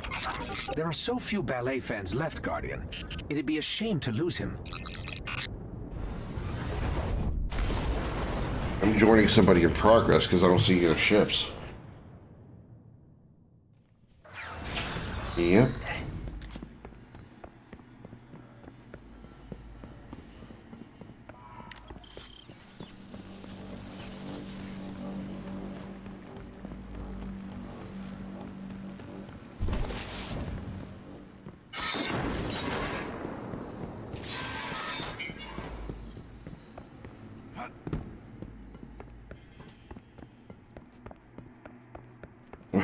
I'm ready.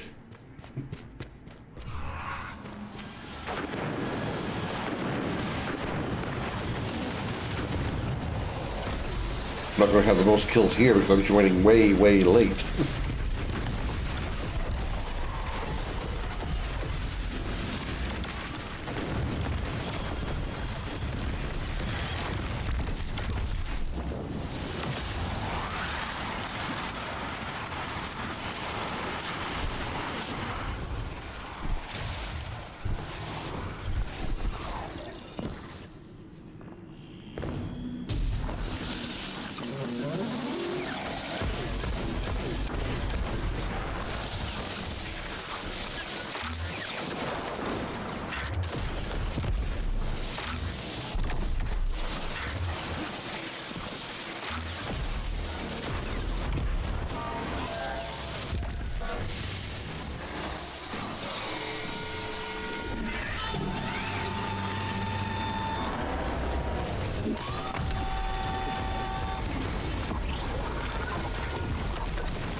Excuse me.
Oh, what the?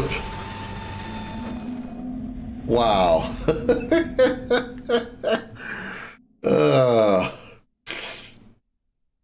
I would assume the two guys just connected because they both left at the exact same time.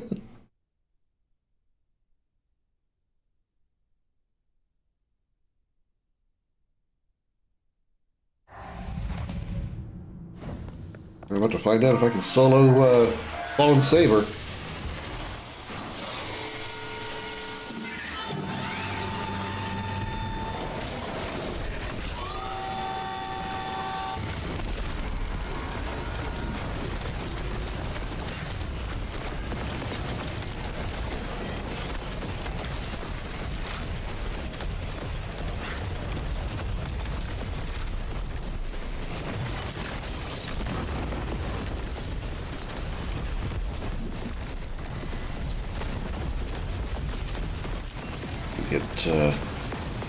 Get into a somewhat safe place.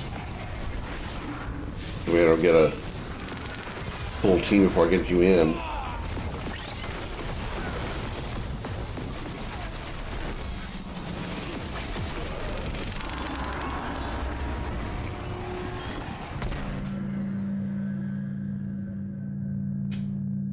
That looks like it might be full already.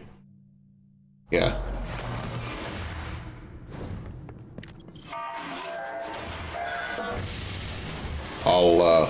I'll jump out after this boss.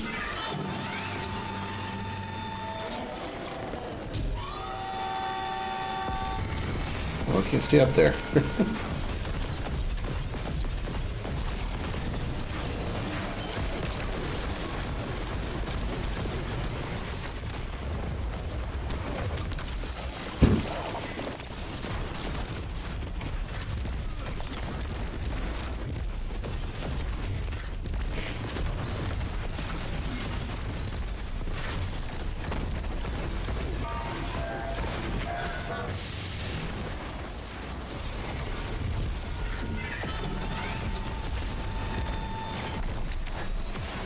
Ow.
Hey, I'm safe in here. I mean, not really, but...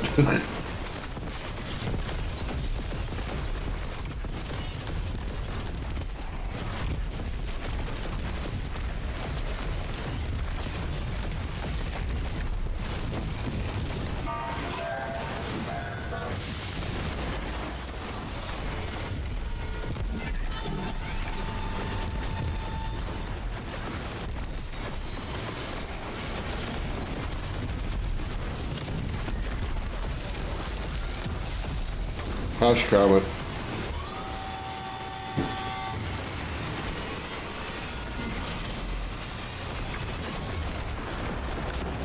Dude, why does it always go to my ass?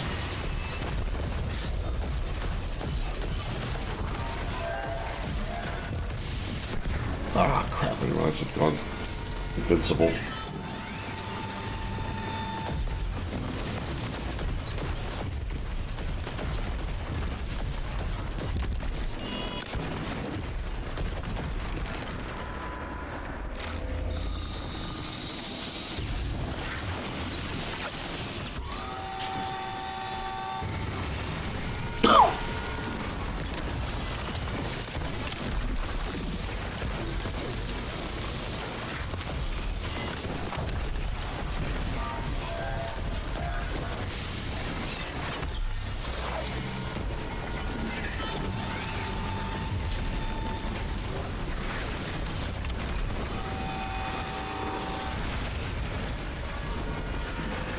It took a few tries more than I wanted.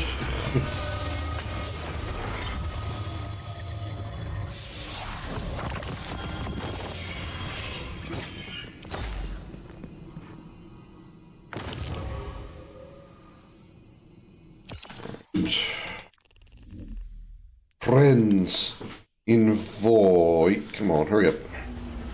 Nope. Right. Invite sent.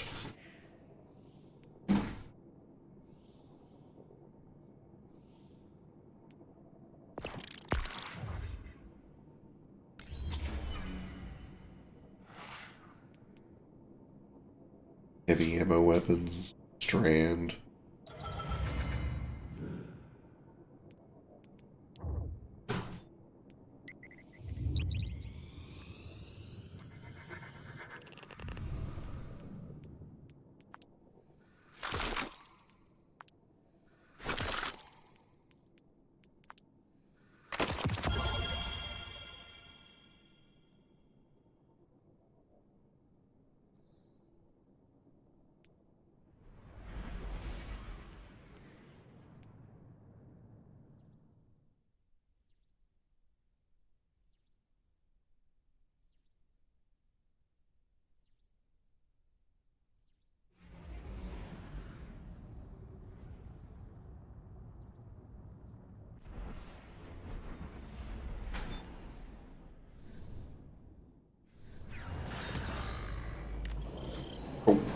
Despite our best efforts, the Lucent Hive have stockpiled a significant amount of light.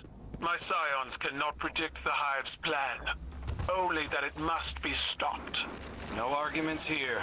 Let's bring him down.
Aw, got dragged. What a drag.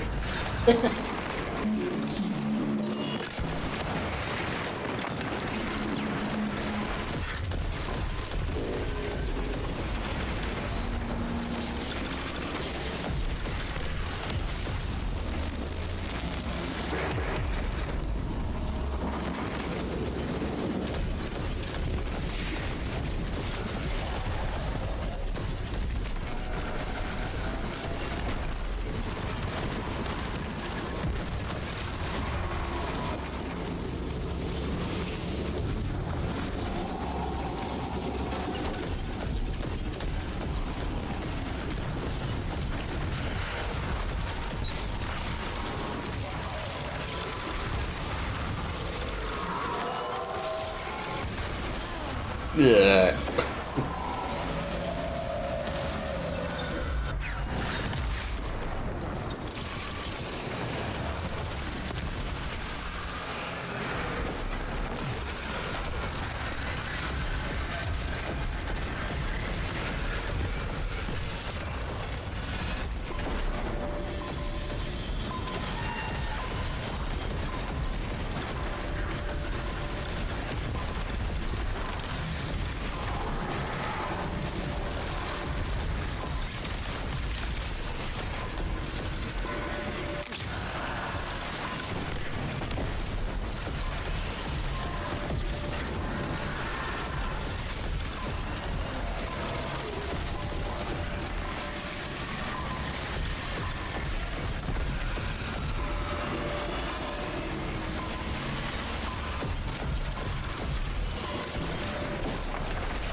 The electric orb that they throw, that I've seen people throw down, I'm not really sure where that comes from, but it looks pretty good too.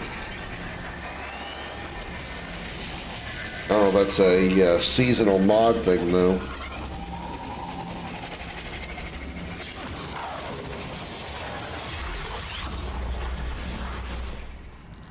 For the Cabal, being disarmed is more shameful than being killed in battle. I imagine it's the same with the Guardians and their light. The Hive have figured out a way to store our light. If we need veterans to power their rituals, we'll need to shut this down now.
Let's locate their leadership and put an end to this heresy.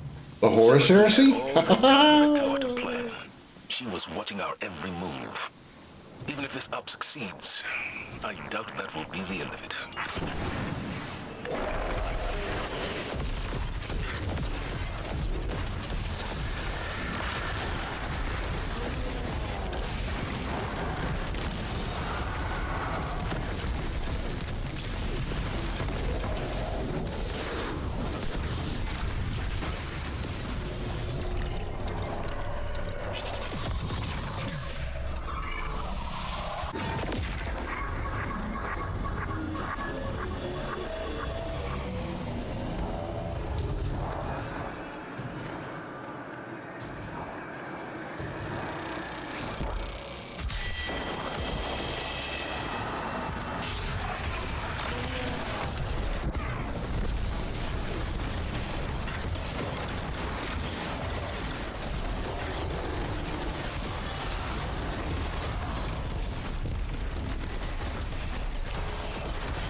Those psychic projections represent the Witch Queen's hold over her subject. Use the synaptic spear to sever her connection.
Has cleared out this loosened hive incursion.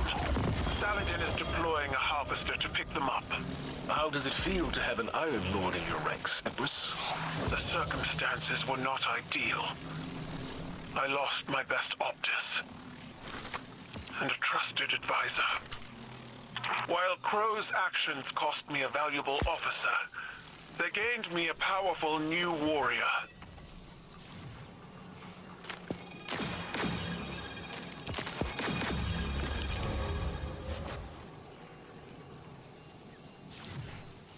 I talk about how good my kill streak is, how many kills I'm getting. Aaron pops in and runs me over, puts me back in my place.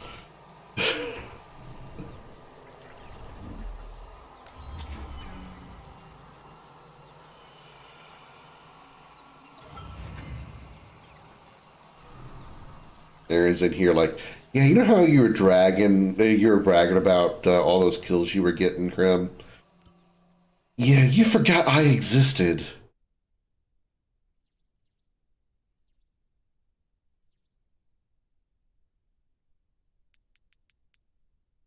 Gonna say what build to use. So you sound like BMO in regards to Monster Hunter Wilds.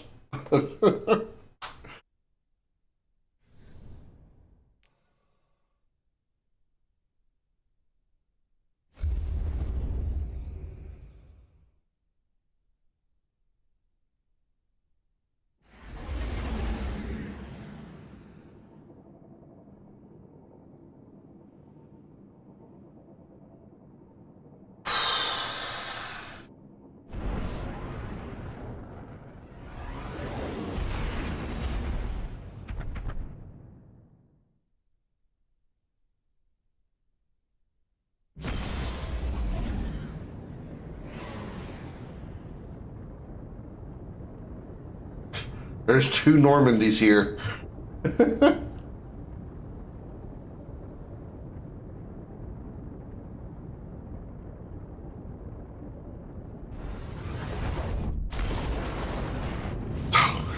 fucking mess. Oh my god. I see way too much of this planet.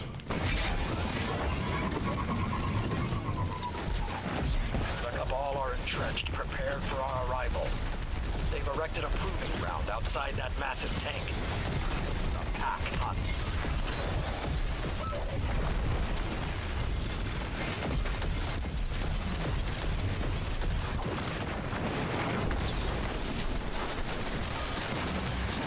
Oh, my pride.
To face heavy resistance up ahead.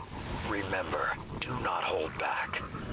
Show your enemy no quarter, as they did to us in the Red War. Red War. Not Red War. Red War. You know, with like a 47-second syllable on that A.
right of proving.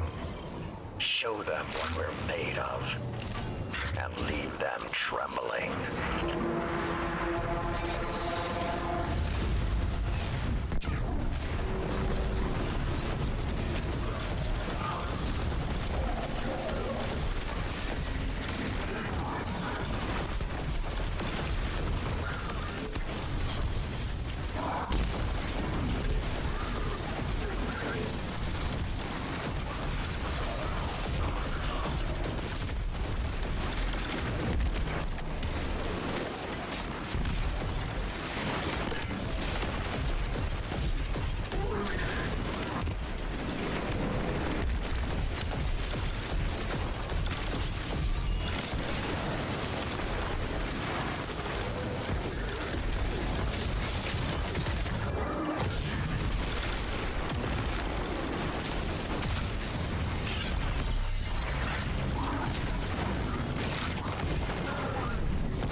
Nice shot. Hit me right in the freaking feet. Guardian down. Flying over his arcing Bronto cannon hit me right in the toes. Just enough to finish me off. Cheap shot, bitch.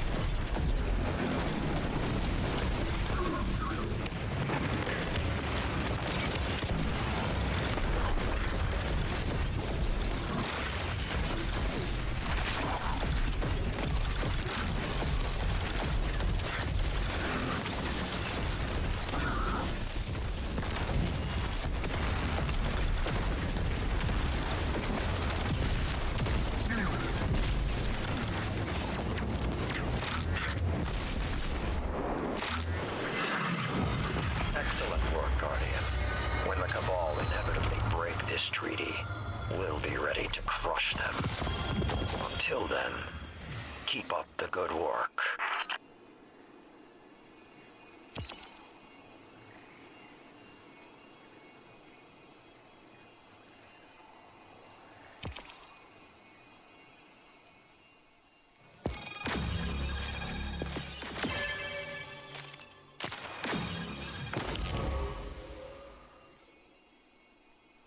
I think I'll probably do one more and then I'm gonna go crash. I'm pooped.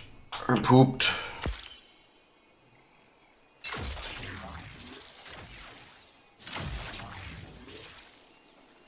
Make it a good one game.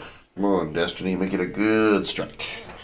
Make it something good. Make it like make it like Sepix Prime or the Disgraced. Make it something good.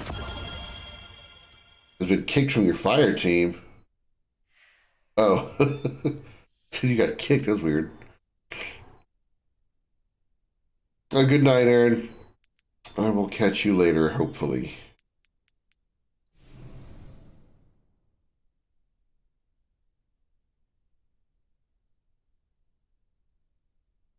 Has a pokey nose.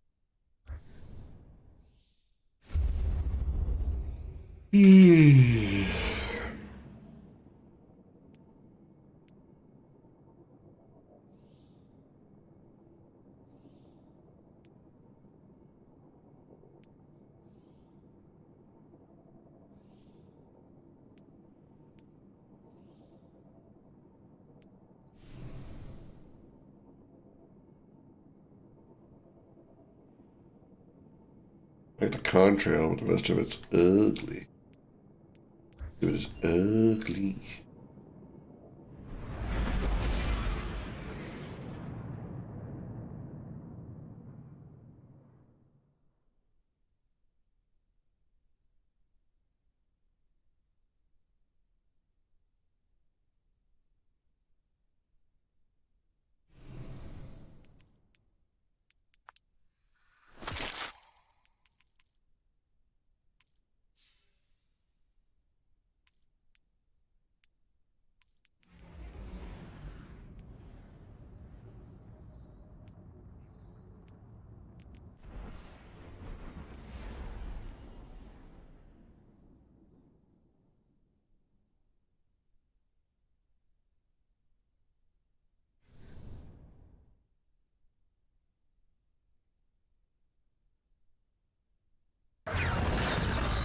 Captain, my sensors show Vex and House Salvation forces present at the Exodus Black.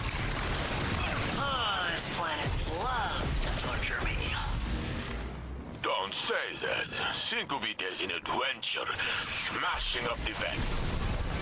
That doesn't sound terrible.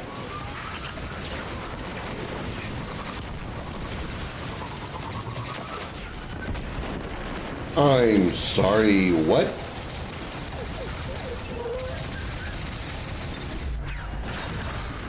You want to run that one by me again, game?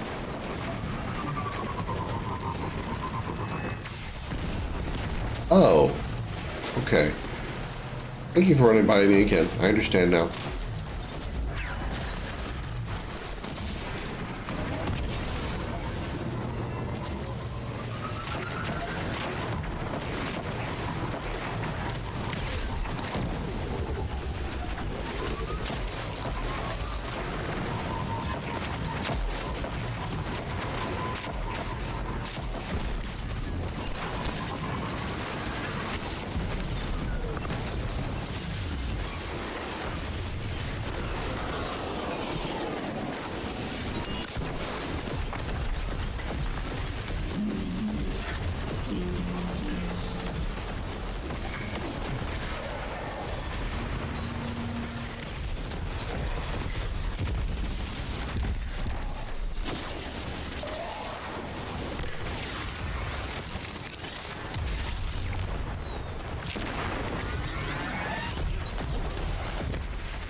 Well, there goes that.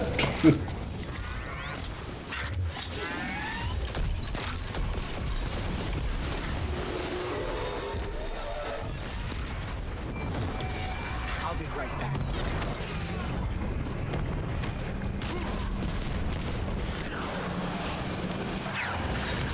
Dumbass Sparrow user.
Do nothing without purpose.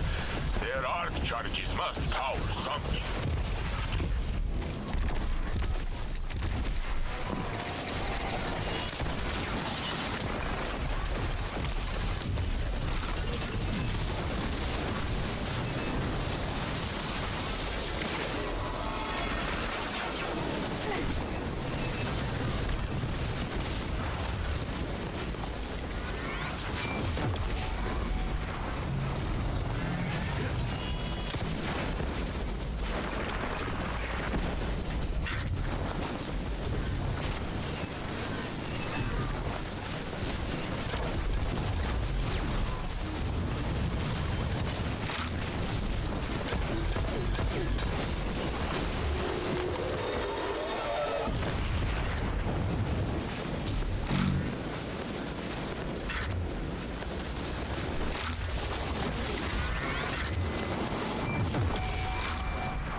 It was itch. Okay.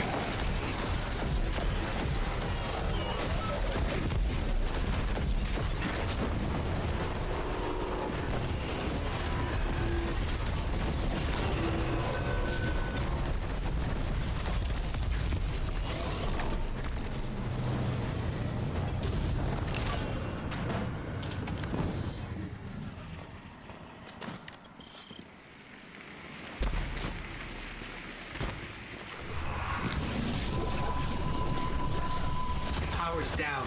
Out to sea. Wait. Something's lurking above us.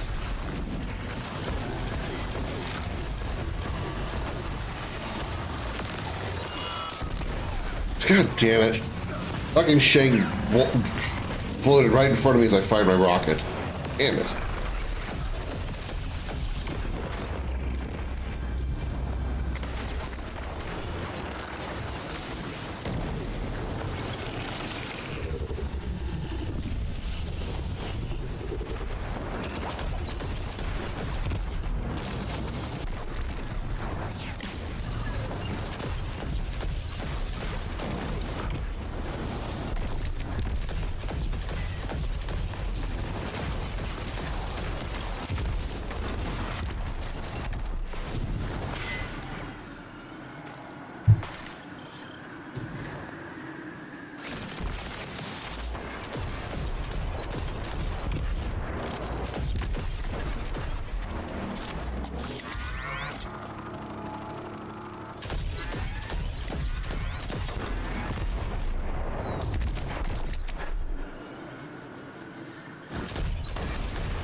Did you hear that?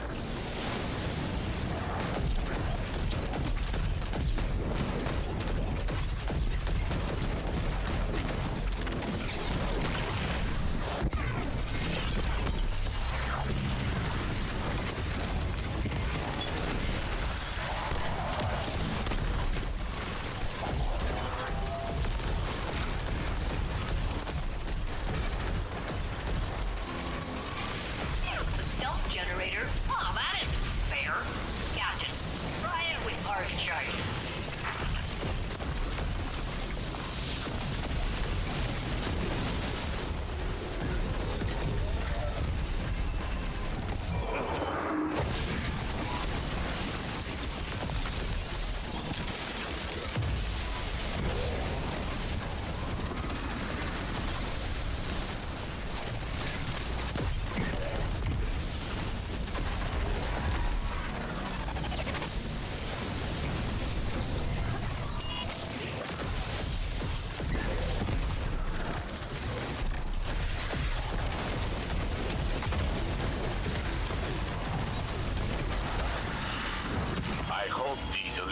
Do not linger. I've got enough problems without adding them to the mix.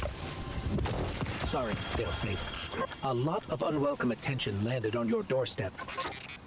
But you and the captain came back. That's nice.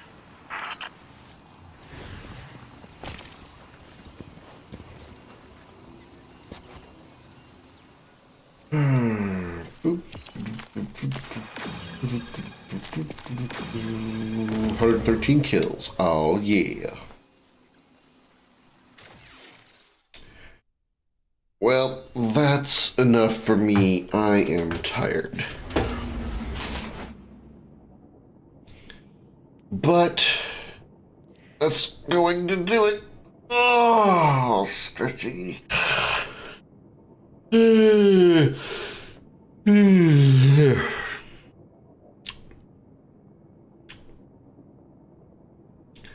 That's going to do it for me. For the stream. For tonight. I'll be back tomorrow. Noon. U.S. Central Time.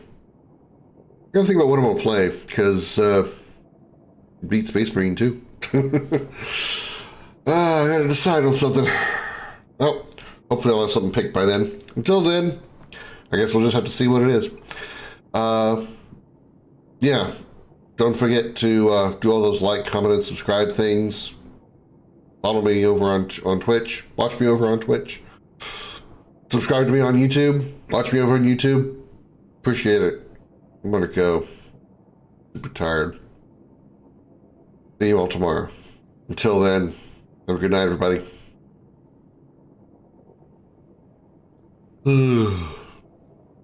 Bye. Plop.